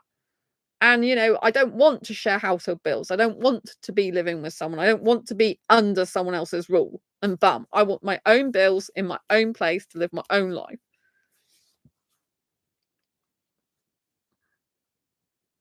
Why have restrictions on leaving the UK? You have restrictions on leaving the UK. I'm not going abroad. I don't want to move abroad. I love living in the UK and I love where I live. I like living on my own. I've lived on my own for years. I would never move abroad, ever. I don't even like flying on a plane. I don't fly on a plane. I tell everyone I see that I do not fly on a plane. There is no way. I like foreign guys, right? This guy was Indian. But I am the opposite of Indian culture usually. The opposite. I don't want sex. I don't want marriage. I don't want kids. And I prefer to live separately in a relationship. Right? I don't do cooking. I don't have housework. I don't do cleaning for a guy. Right? If he wants to eat, he needs to go and buy food out or cook it for himself in my place and wash up after himself. I'm not interested in that. It's not how I want to live my life. I don't want to be miserable. Right? This guy doesn't even know how to cook for himself. He used to have when he lives in London, he lives in a house. So he just gets all the cooking done for him. But he had to move out of his home anyway because he had to leave the country this year. unless he could get another job in this country. He was doing dodgy stuff. I don't want to go into it. It's his legal business. I do not want to get him into trouble. So I'm not going to go into his personal business, even though I'm not with him. I respect someone's privacy. But he was doing dodgy stuff, right? To do with, you know, his visa ran out in October and he's here at the moment doing stuff that I don't personally think is great. Have you ever been on a plane? Yes, twice, and I was crying the whole time. On the second time, I went to Spain, which is only a 1-hour flight, and I was crying throughout it all. I hated it. I don't like it at all. So I've never been on a plane since. I've no need to go on a plane because I don't want to, because I love the UK. Everything about the UK I love. Why people need to travel and stuff. I don't need to travel. Why? When I've got everything I need here. I'm not interested in going abroad. I'm lucky that I'm born into the country that I absolutely love. The best city, the city I love the most in the UK is the one I'm in. Actually, London is like my second home. London is my second favorite city in the whole of the UK. So, you know, but he didn't even have a private room. He lived with a guy in London. There's no way I could even move to be in a room with him. I wouldn't have had that anyway. But you know, when I was talking on the phone to him, his housemate is in the same room as him, hearing all the conversation. There's no privacy. You know what I mean? It's just like, you know, but anyway, that's over now. I don't need to worry about that. You know, I'm a lot less stressed and happier on my own. Self-dating, going out, doing what I want when I want, not answering to anyone, not having someone that's stressing me out on making my anxiety induced and being incompatible and just, you know, not being good for me. And I don't believe, you know, physical fighting is a huge red flag, and I'm glad I'm not with him anymore. I feel the same. People in the UK usually speak poorly about people in America because we never leave the country, and you are the same as us. Well, a lot of people want to go to America, actually. I mean, the guy who I was seeing, he's actually got a visa for Canada. He's had it since last year, like 8 months, 6 or 8 months, but he never used it because he really wants to stay in the UK. I'm sure by now he's probably with some other girl asking her to marry him so he can stay in the UK. That's probably what he's done. Wouldn't surprise me at all. Either that or he'll have to do some other dodgy stuff with his job or whatever. You know what I mean? Or go to Canada. But it's really not my problem. I'm not interested in that guy anymore. The guy's not compatible with me, you know, and that's fine. You know, but it wouldn't surprise me if he moved on very quickly to another girl because he seems that type of guy, you know. So that doesn't mean to say he's going to have a healthy relationship. Even if he does get with a girl, he could have a nice relationship for a while. But if a girl actually asserts her needs and has boundaries, it's going to end up with difficulties again, I think. But that's not my problem. Hopefully he'll have learned his lesson. And if he hasn't, that's fine. It's not my problem anymore. So, yeah. Sounds like you two weren't we weren't together very long. Me and the guy weren't together very long, but I've already said that on this channel. I hold my hands up to the fact I got into a relationship quickly with him, which I don't usually do. I hadn't been in a relationship for 5 years. 2019 was the last time I was in a relationship. It's like nearly 5 years ago. I think it was May 2019, and I got with him March 2024, so nearly 5 years. It's good you got out of it. Sounds dangerous. Yeah.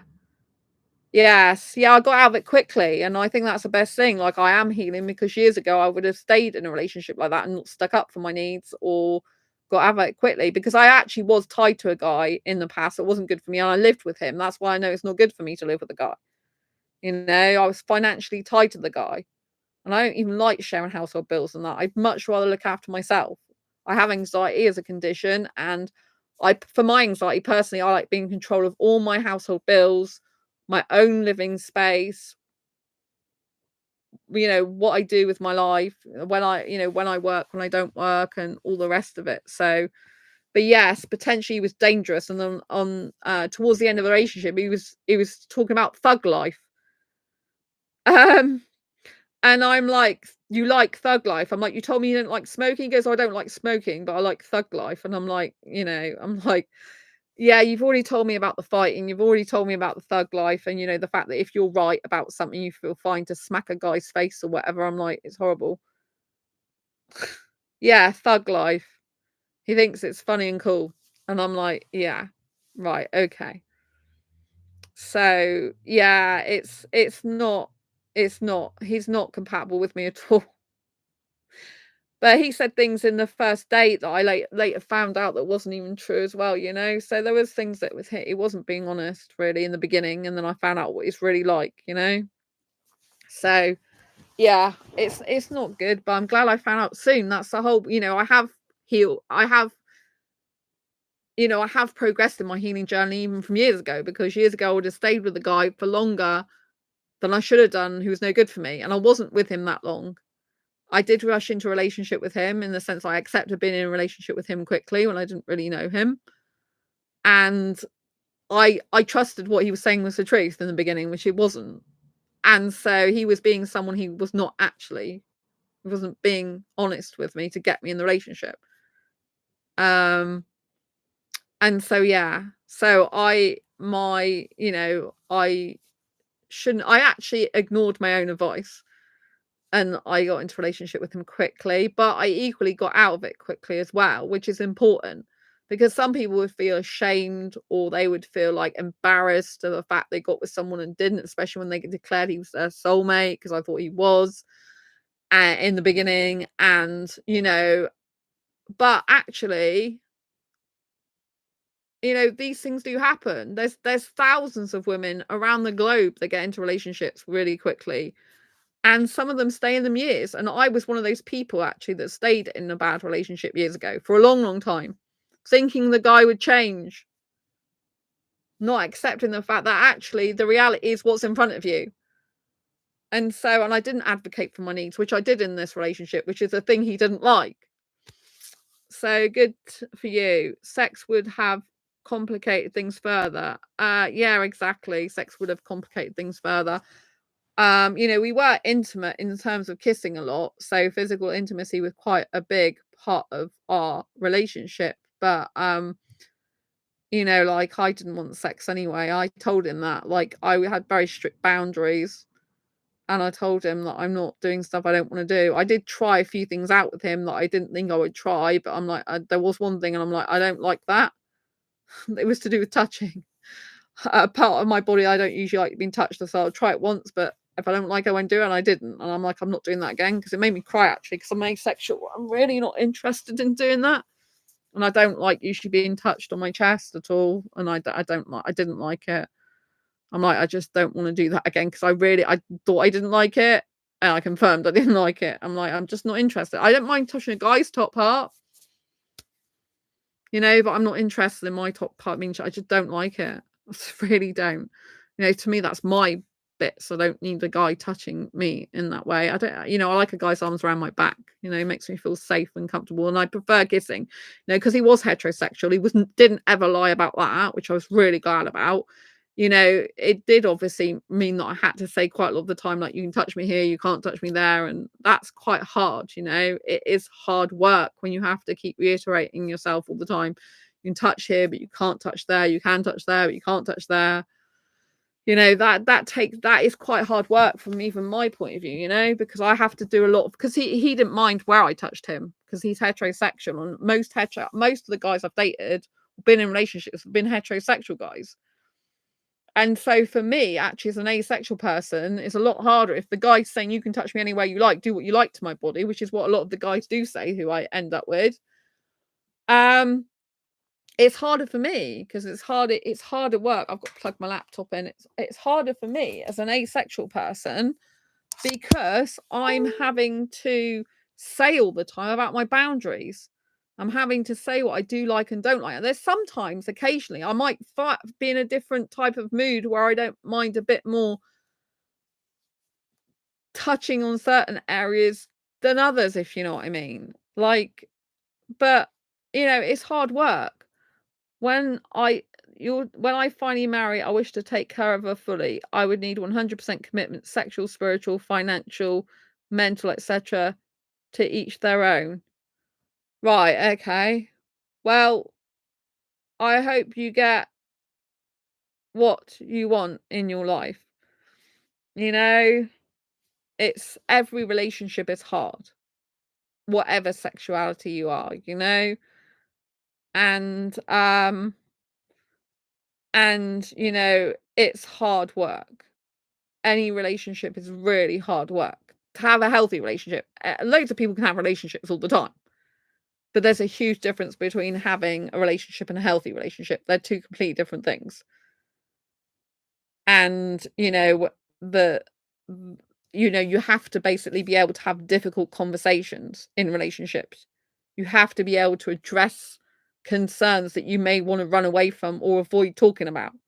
That's one of the hardest things. But actually, in healthy relationships, you don't avoid conflict. You talk about the things that you're in distress about or upset about, and you have to go into the situation that might cause you conflict, but in a way that expresses how you feel. You know, so that's like one of the hardest things. Like, I've been practicing doing that in friendships lately.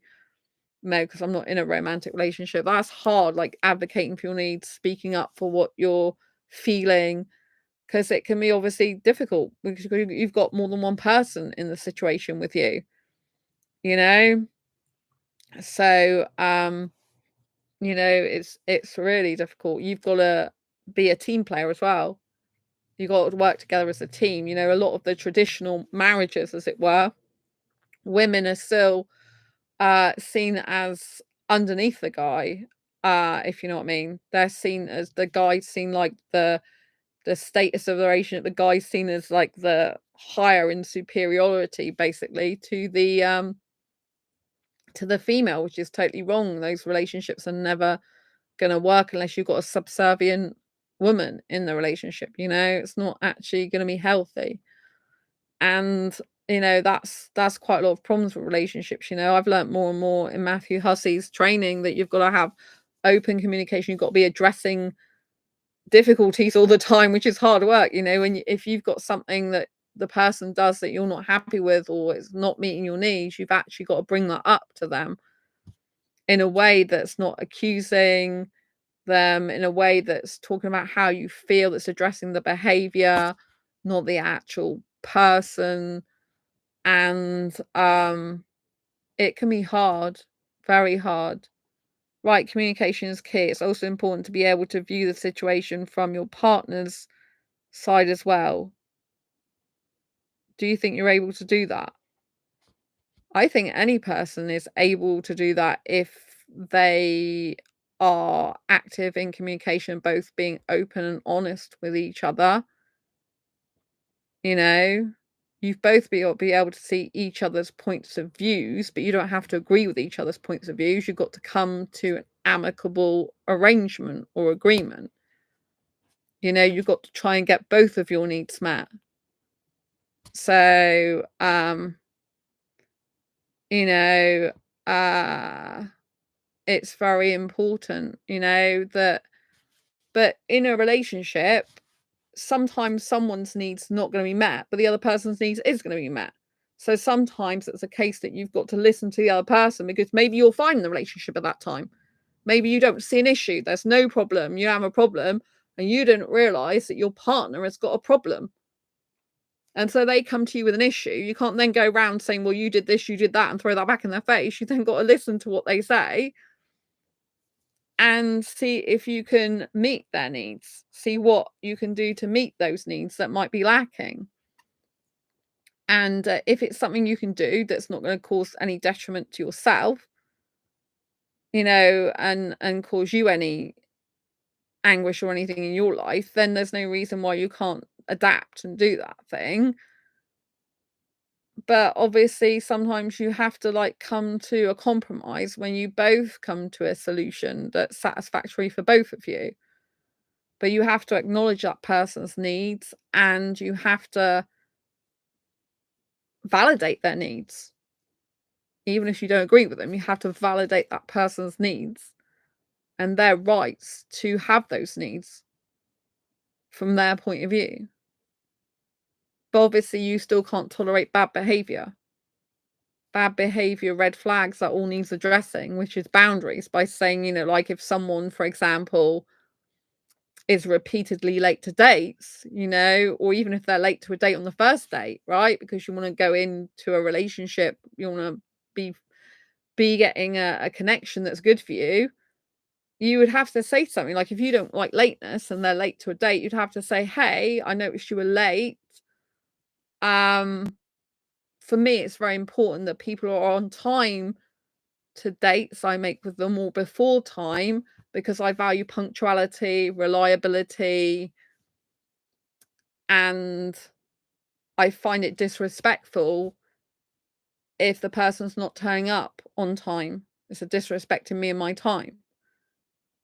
So if we're going to continue dating, I need you to be on time. That would be a healthy form of communication you'd have with someone who is late to a date.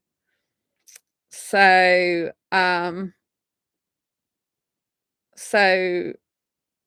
it's very, very important. And it's very, important we have these open, honest conversations. What do they say in chat? They only see what inconveniences them. They want their needs met only. I agree with you. Right, okay, yeah. So it's relationships are hard work. That's why a lot of relationships don't work, is because of the incompatibility actually.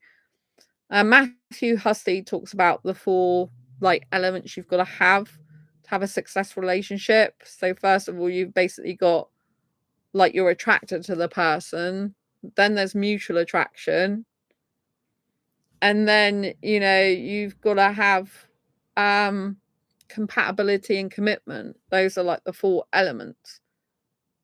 And even if you're committed to someone, you could still be incompatible with them.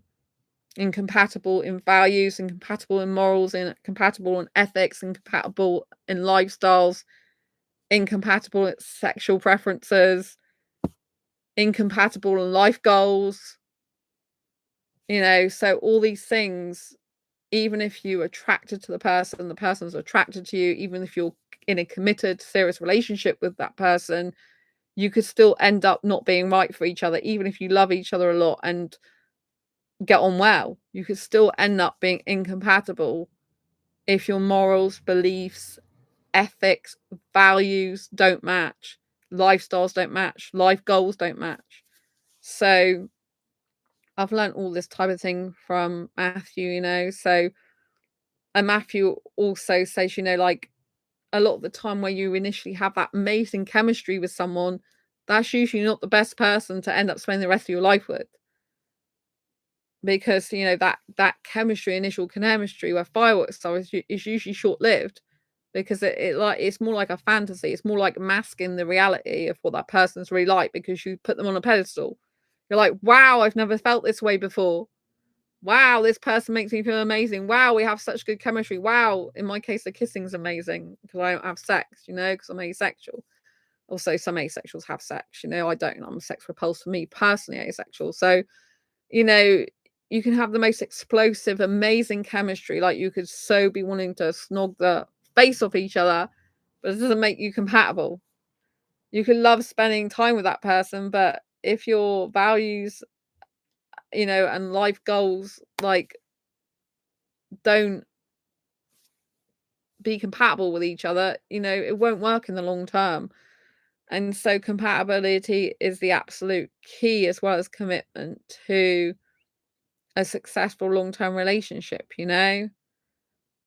But Matthew always talks about don't overlook the person you're not instantly got amazing firework chemistry with. You've got to have an attraction, but if sometimes you need to give people second chances of dates that you may not be thinking, wow, this is the most amazing person I've ever met from from a attraction point of view, aesthetics or whatever. Because you need someone who you can build a relationship with. A healthy relationship is someone you can build with. It's teamwork. It's someone you can build a future with. That's actually what a healthy relationship is all about. Teamwork, open, honest communication, talking about your needs, having difficult conversations, not avoiding conflict, but tackling problems and difficulties head on and challenges, which is really hard. It's hard, people don't like conflict a lot of the time. And bringing up difficult topics can cause conflict. It can cause arguments. It can cause disagreements. But if you don't do that, then you're just avoiding the problem that's going to build up and build up till you're both, one of you's not happy in the relationship anymore. Anyway, so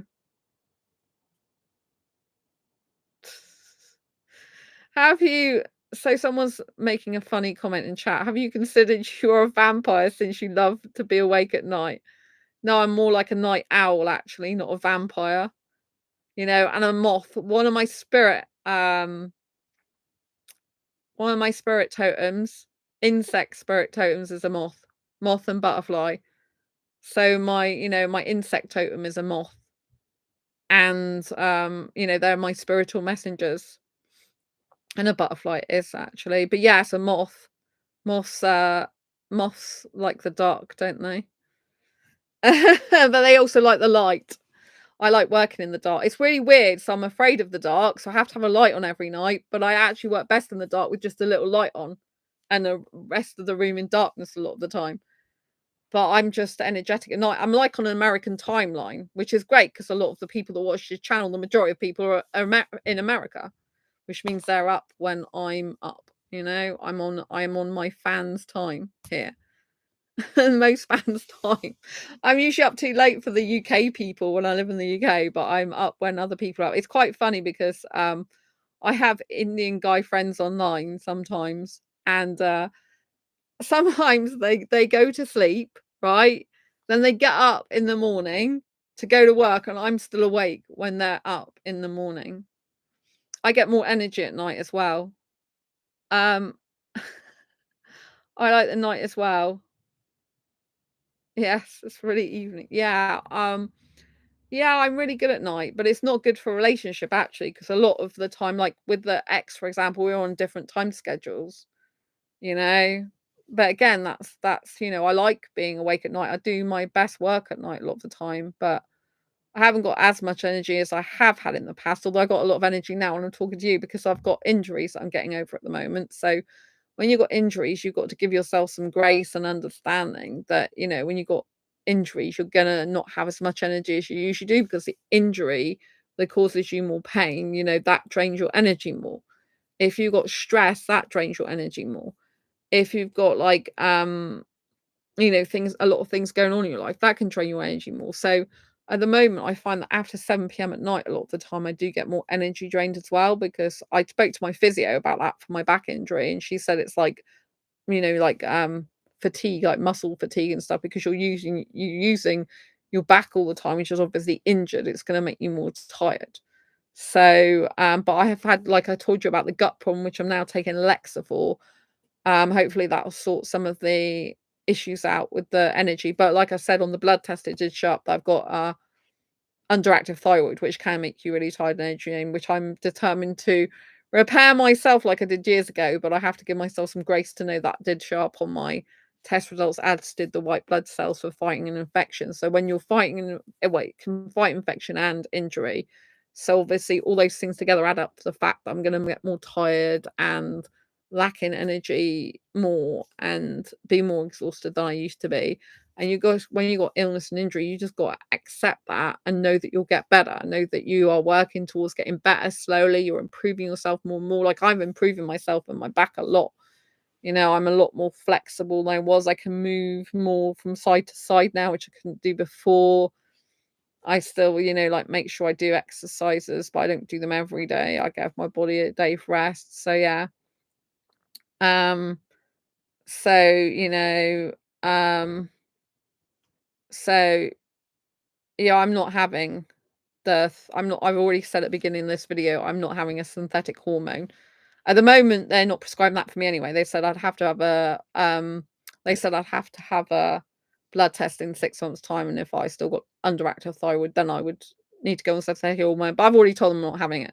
I cured my own underactive thyroid, the beginnings of hypothyroidism, years ago, and I will continue to do. I would do it again. I've already done it years ago. Like I said, it was like something that's come up this year, which hasn't been an issue for me for years because of the natural product I take. But clearly I need to do some other stuff, which I've been doing loads of research about. So I have patients like you. Oh, a little frustrating. So, yeah, so, you know, I got myself better before, so I'll do it again. You know, and, you know, there's no way I want to be on some synthetic hormone. You know, most of the things I'm allergic to anyway, so I'll probably be allergic to it. And I've read up, and there's one person that said they felt a lot better on the synthetic thyroxine hormone. They were on my channel actually commenting. But other places I've read, like in forums, they said actually that they don't feel any better. They still feel energy drained, tired. But I don't actually have, in general, a lack of energy. Like the fact that my thyroid was an issue was, you know, came up on the blood test, and the issue was a bit of a thing I didn't expect to be on there. So yeah, but like I said, the stress of the actual blood test itself, which I have a phobia against, could have been a cause for my thyroxine levels to be, you know, like my TSH level to be out of whack, you know, to be underactive, my thyroid, because stress releases cortisol, which stops the thyroxine hormone from working, due to my research. So it could have become a self-fulfilling prophecy. I had the blood test which showed the fact that I had an underactive thyroid, but it could be the blood test that in part caused that in the first place. That's what I'm trying to say, because it made me really poorly having that. And I'm de-stressing now and getting myself back to healing, feeling good, chilling out, which is really important. And you know, and I'm glad that the blood test showed that I don't have blood cancer, the blood in your intestine did, which is good. And the osteoporosis, it's unlikely I've got that, but still got to have the DEXA scan because it came up with negative for the stuff on that for the blood test. So I was really happy. That's the only reason I had it. Otherwise I wouldn't have it. So what did you say? I've had a patient believe that they can cure themselves from cancer as well. Right, I don't actually have cancer. I was tested for blood cancer and it's negative, thank God. But yes, there are people who I know I'm connected to on social media who say that they have cured themselves of cancer. I can't say whether they have or not because I'm not them, but they say they have. Well, I know some people who've actually had cancer treatment and recovered from it. But I know some people who, you know, have died from cancer as well. So, but I was tested for blood cancer, which apparently there is meant to be no cure for blood cancer. But I was all clear, thank God, on your blood and urine test, which is great. So, you know, I just got to get my back better, my gut better, which should hopefully sort my thyroid out at the moment. Because I did loads of research, because obviously I know that I've got a gut problem, which the doctor's not interested in, which I'm sorting out myself, which I've been doing loads of research for a long time and trying to get the right thing. But now I'm sorting that out, should hopefully sort my thyroid out a lot more as well. Because when I did research, I thought, I bet there's a connection between the gut and the thyroid, and there is. Apparently the gut kind of controls 25% of the function of the thyroid, I believe, from what I've done from my research. But again, do your own research on these things. I'm not a medical practitioner or a doctor. But yeah, it contributes to about 25% of the function. So obviously if your gut's not working properly, then it's going to affect the thyroid, as is stress and cortisol. So I've got all these issues going on: stress, cortisol, gut not working properly. So getting all these things back in balance and reducing stress, reducing anxiety, calming myself down, doing lots of stuff that makes me feel good, not stressing about things, and just taking it easy, like knowing that I'm not going to be at full health at the moment, but I've got myself better twice from a broken ankle. Do you remember I broke my ankle in 2021 and 2022? This is a bit more serious because this is a spine. I've got 2 wedge fractures, but I'm getting better because I don't have the horrendous pain I had the majority of the time. I had a relapse in Bristol, like I said, but the majority of the time I don't have it. It's more of a dull ache now, so that's really good. And I can sleep on my sides, which I couldn't do for a very long time because I had damage to my ribs as well. So I've done a lot to get myself better, and I'm very flexible. I was doing a lot of exercise. I did no exercise yesterday, but I did that over an hour today.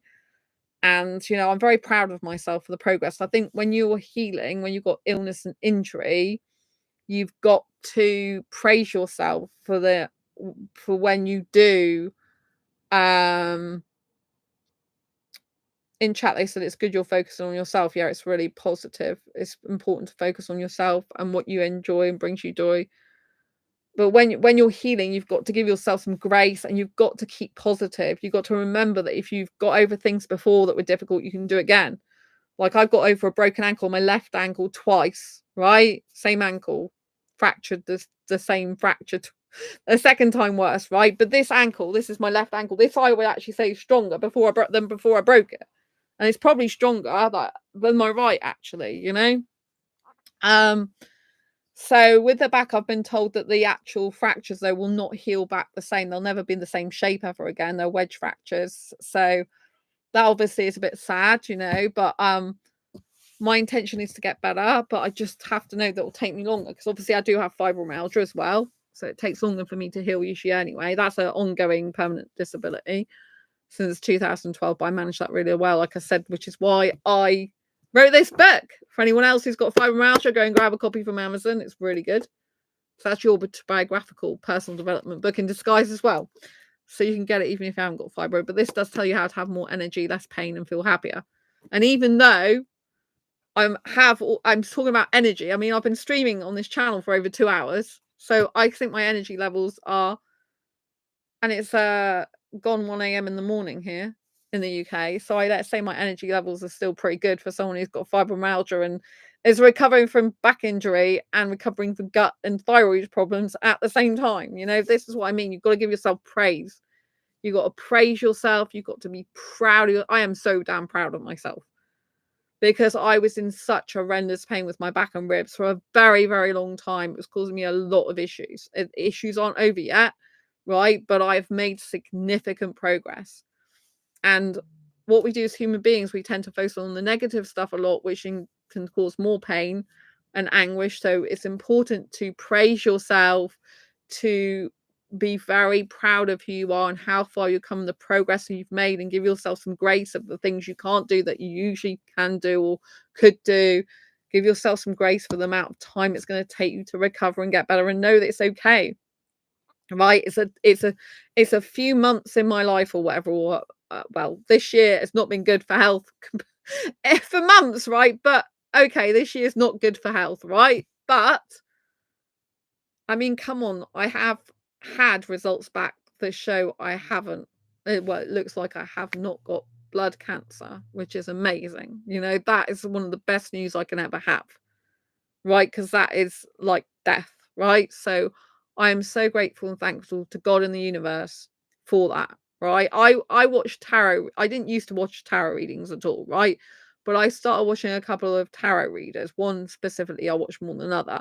And the other day I caught the other person, which I don't usually watch her channel all the time because it's not, I don't think it's as good. The guy is really good because he gives business advice. It's a lot of business and personal development advice. It's not just blatant tarot, and hers is more intuitive. But when she was talking, it was really weird. She was saying, oh, this is about Taurians because I'm a Taurus. She's like, oh, allergies.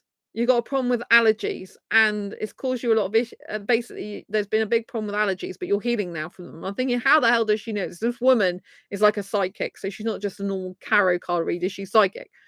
And I'm like, how the hell do you know that? You know? And I'm like, oh my God, that's exactly what I've been going through, because I told you I've been rashing up and itching, and I've been doing this since like May. Well, I've been doing it since I've been doing it since February, and then the additional digestive problem that the homeopath caused when I was trying to go to her for help with the skin problems that the doctors couldn't cure. You know, which just made things worse. So it's basically been having them ongoing since February. But this Alexia thing, or Elixia thing, ELIXA, which is a revolutionary probiotic in the UK. Like it's just made, you can get abroad as well. You can get it in America. But since I started taking this, I wasn't working in the beginning. It's supposed to work within 3 days and be a miraculous cure, but it didn't. And I think that's just because my digestive system is so screwed up. But since I've been taking, like, from the 4th day, the reactions I had to foods and the itching and the rashes started to diminish a bit. And then since that day, the 4th day of taking it, I'm continuing to see improvements, like the rashes and the itching a lot more. I don't have it like I used to. So I think this is progress, significant progress. The digestive issues are improving. So I think, but I'm having, 500 billion bacteria, an army of good bugs put back into my body is exactly what I needed. So in case you didn't catch the beginning of this live stream, I diagnosed myself with leaky gut, which I definitely think I've got. I've got pretty much all the symptoms of that. And even the blood test that showed in my white blood cells that I had raised white blood cells, particularly the ones that fight yeast, bacteria, fungus, and pathogens. And leaky gut is when your gut is more permeable. It has basically bigger holes in it that it should have done, and the things that shouldn't get through those holes, because there's things that should pass through them as part of normal gut routine, but the things that shouldn't get through them, like pathogens, bacteria, and fungi, they go into your bloodstream. And this is what causes allergic reaction, causes the rashes. I'm not a medical practitioner, so go and do your own research. This is from my own research, personal experience. This is why I presume, I know intuitively, I believe that I had rashes all the time and was reacting to pretty much nearly every single food I was eating in the end. It's driving me absolutely nuts. It's been driving me nuts for months. So loads of good vibes. Wise words as ever. Thank you. So yeah, it's really important that we take care of our own bodies. And if the doctors can't fix things, what do we do? Do we just leave it ourselves to rot and get on with life? No, you take the matters into your own hands, in my personal opinion. If you try conventional medicine, it doesn't work. There's no point in just sitting there saying nothing's working and carrying on. You have to do something about it. This is why I'm proactive. I've been really obsessed with my health. My health is my priority this year. And obviously my writing's a big part of that because it's therapeutic, and also getting my books out is my life purpose. When you're living your life purpose, the more you live it, the more you say no to other people's agendas, say no to other people's things that they want you to do. Keep having to say no to being in other Facebook groups lately from people I'm friends with on Facebook, right? And some of them might not understand why I'm saying no, but I have to, or I just have to not accept their requests because I can't be doing things that aren't good for me anymore, that I don't need, that's extra to what I need, right? I need to focus on this channel because I still want to continue to grow my channel. I love it here. I'm really so grateful. We've gone over 900,000 views on this channel now. 900,000 views, people, on an asexual channel, all organic. That's incredible. I am so grateful and thankful. And obviously when we focus on an attitude of gratitude, it can help us to heal. It can help us to become calmer and less anxiety induced. We have to input our mind every day with happiness stuff. Like I said, I do positive affirmations every day. Often I do it before I go to sleep as well as when I wake up first thing, or I go to the toilet first actually. So it's not the very first thing I do usually, but we should be doing that before we're going into emails and all like day. We should be focusing on positive stuff. I actually didn't have a very nice dream before I woke up earlier today. So that was horrible. I'm like, I've got to put myself in a good frame of mind. So I was listening to my positive affirmations and I was doing my writing for over 3 hours and I was in the zone. I was like, this is so good. And this made me feel so good. Because when I do writing, it just lifts my spirits. I just feel like I'm so in tune with my soul when I do that.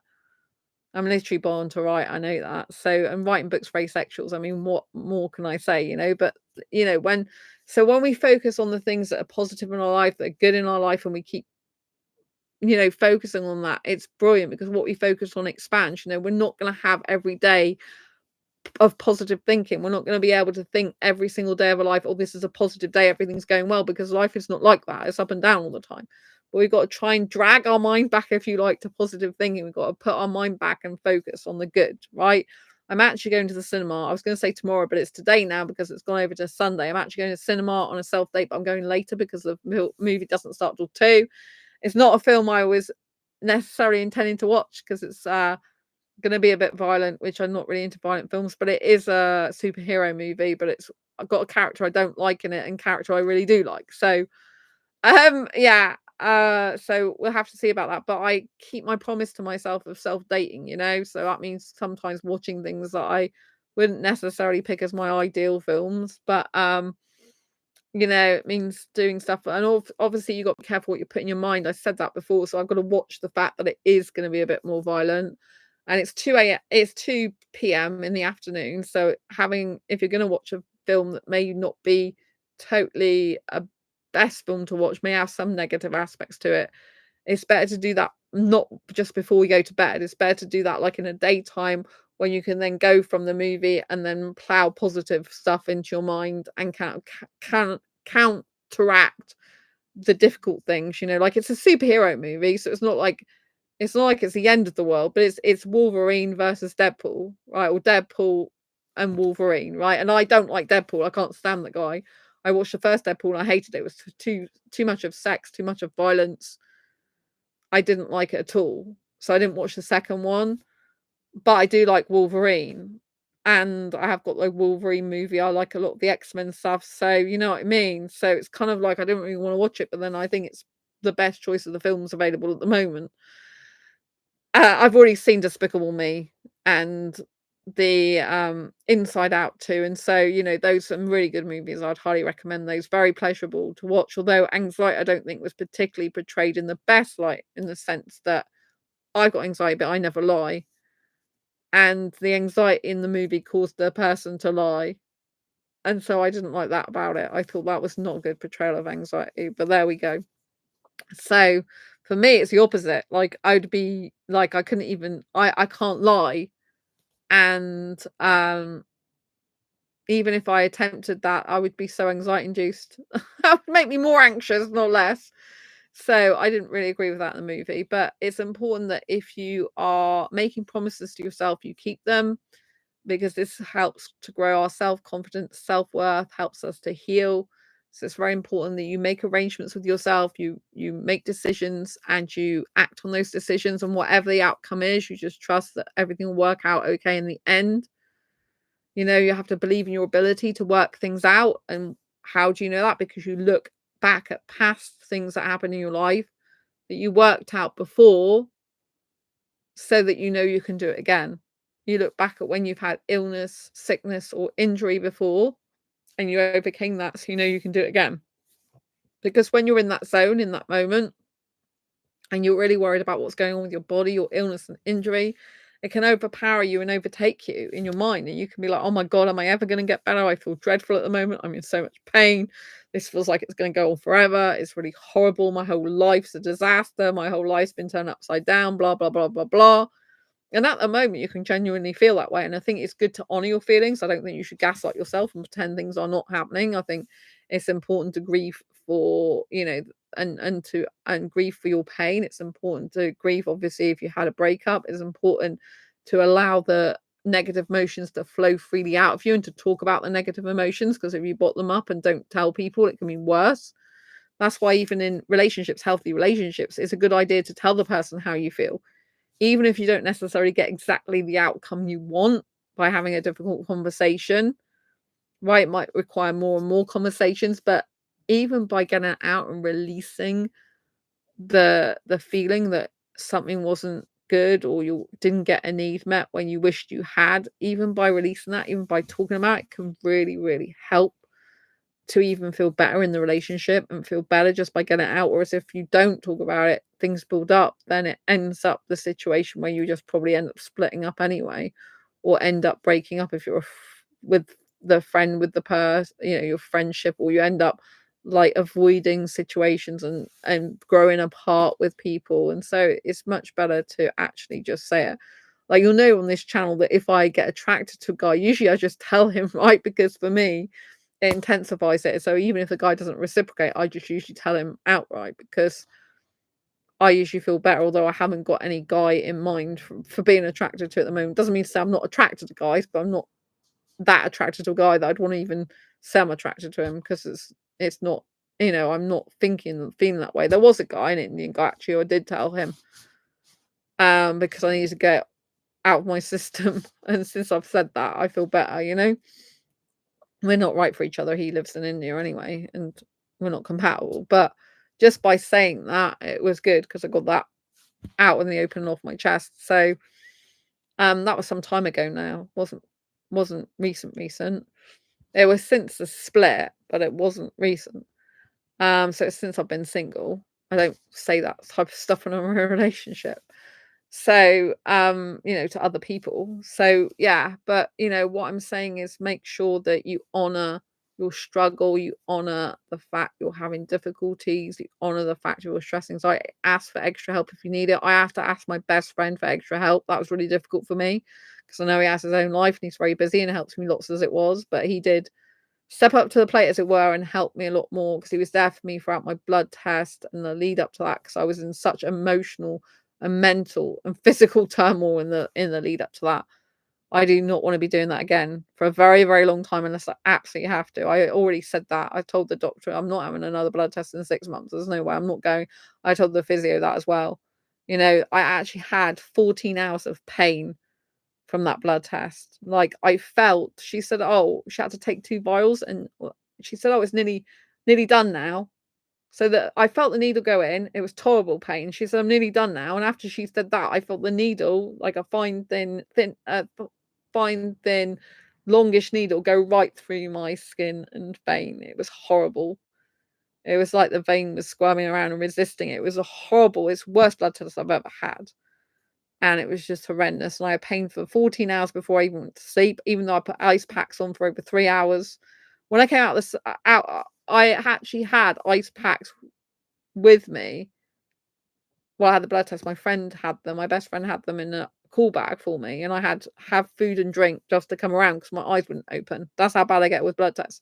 I had to have 2 lots of Tropicana orange juice, the small bottles, and 2 bananas, which I don't usually eat bananas for the natural sugar in them because I can't have refined sugars, just so I could open my eyes because I couldn't. It was impossible to open my eyes because that's how I get. Usually the whole room goes grey. It's horrible.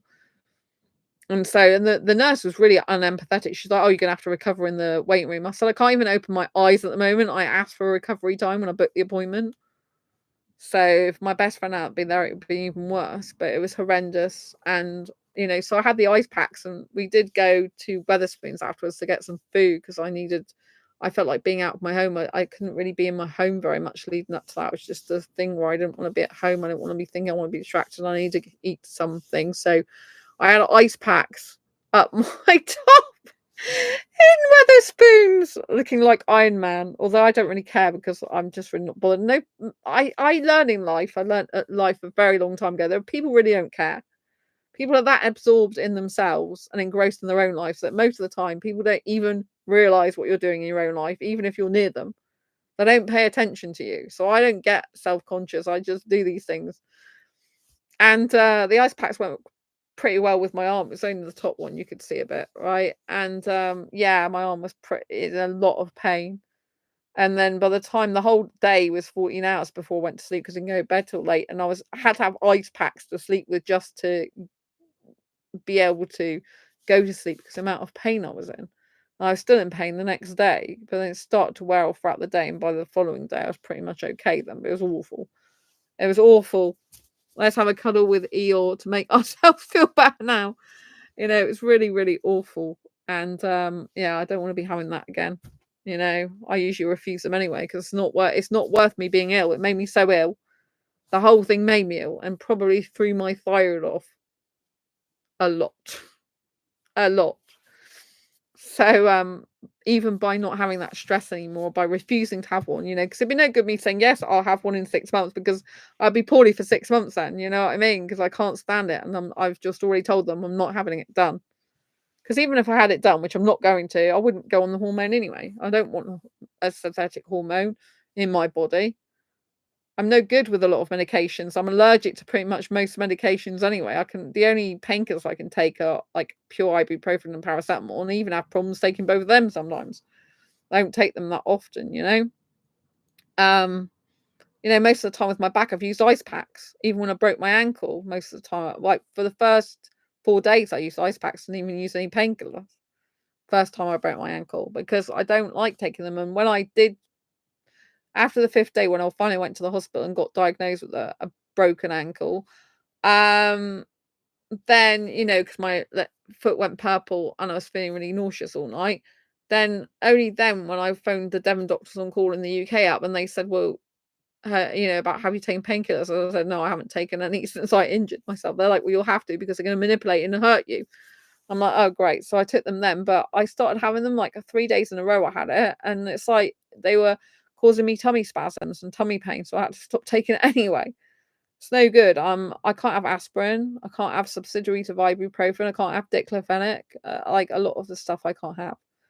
So most medications by the doctor I just end up being allergic to anyway, or intolerant to. I had a thing for my tongue because I had a thrush on my tongue, which I'm still trying to get rid of fully.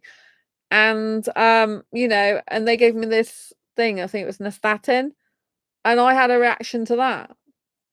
And it was to have it in my mouth, like swish it around and swallow it was an internal thing as well.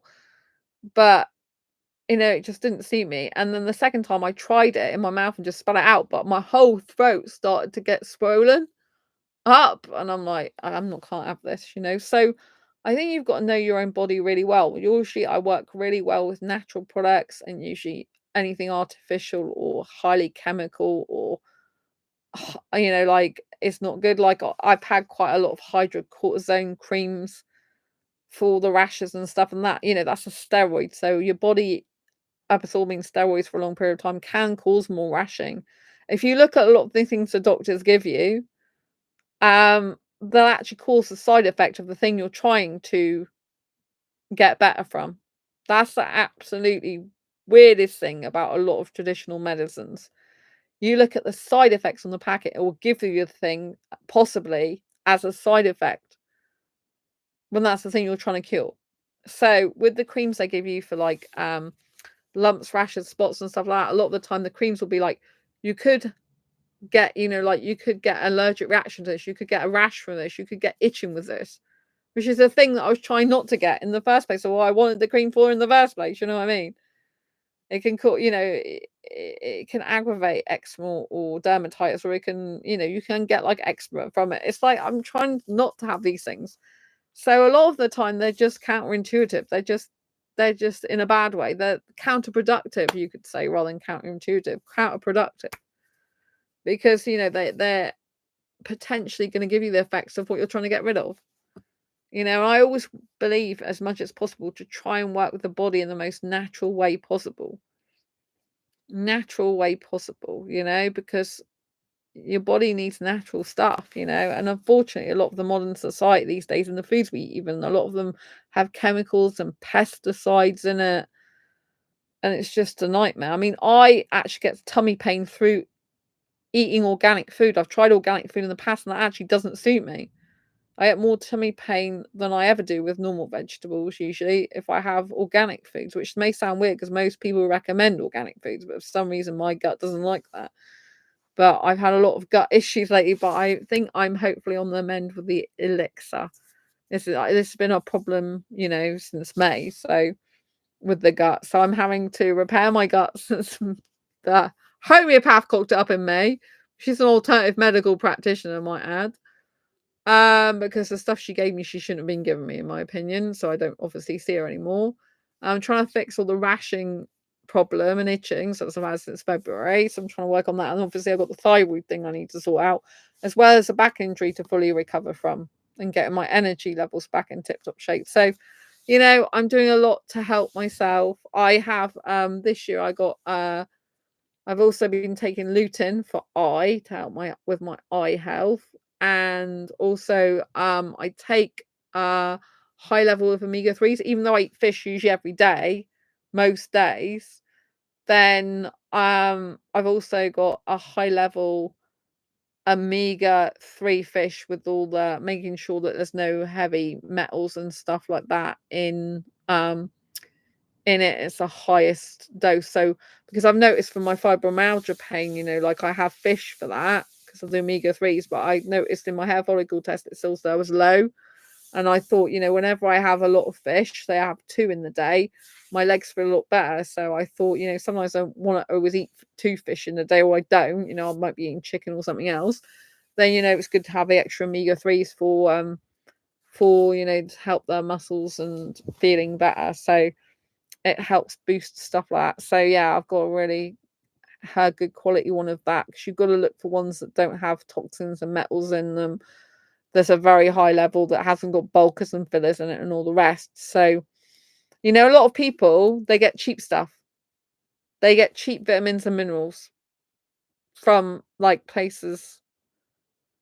Dare I even say it, Holland and Barrett. Some people love Holland and Barrett. I do go in there myself to get health bars, like naked bars, but you've got to watch their stuff because a lot of it, not all of it, but a lot of it has bulkers and fillers in it. Bulkers and fillers are things that are not usually good for the body, in my personal opinion. And, you know, you're not necessarily getting all the good quality of the product that it's saying you get because it's full of these bulkers and fillers making up the rest of the pill or the capsule or whatever you're taking. You know, and a lot of bulkers and fillers can cause allergic reactions. So, you know, you might be trying to solve one problem and end up with another. So you've got to look at all that. I try and get the purest stuff that's got no gluten in it, no yeast in it, no yeast, no gluten in it, no yeast, no wheat. I keep making words up sometimes, yeast and wheat together.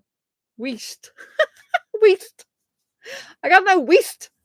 No yeast and no wheat, no gluten, no added sugar, no dairy, you know, all this type of thing. So work with your allergies, work with your intolerances, and make sure, you know, you do your own research. Like, you know, you're not always going to get it right if you self-diagnose. You've got to be careful because you don't want to end up taking stuff you don't need to take or taking stuff that's bad for you.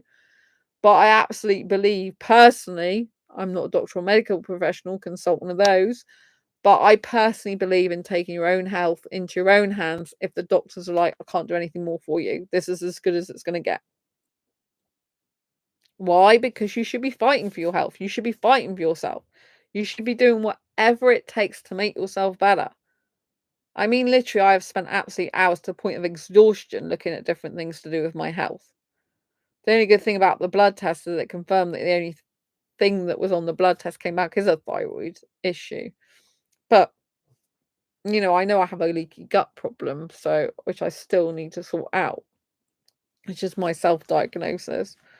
So, you know, I think it's important to know your own body, to try and find people who can help you, and to also give yourself some grace for just like, you know, having illness or injury and trying to get yourself better and love yourself. You know, it's important to give yourself lots of love and to be proud of how far you've come and what you're doing for yourself. You know, there's a lot of people who just give up on themselves. They're like, "Oh, okay, I'm ill, I'm injured, I can't do anything for myself, I'm not going to help myself, doctors told me there's no hope, so I'm just going to give up." I mean, no, don't do that.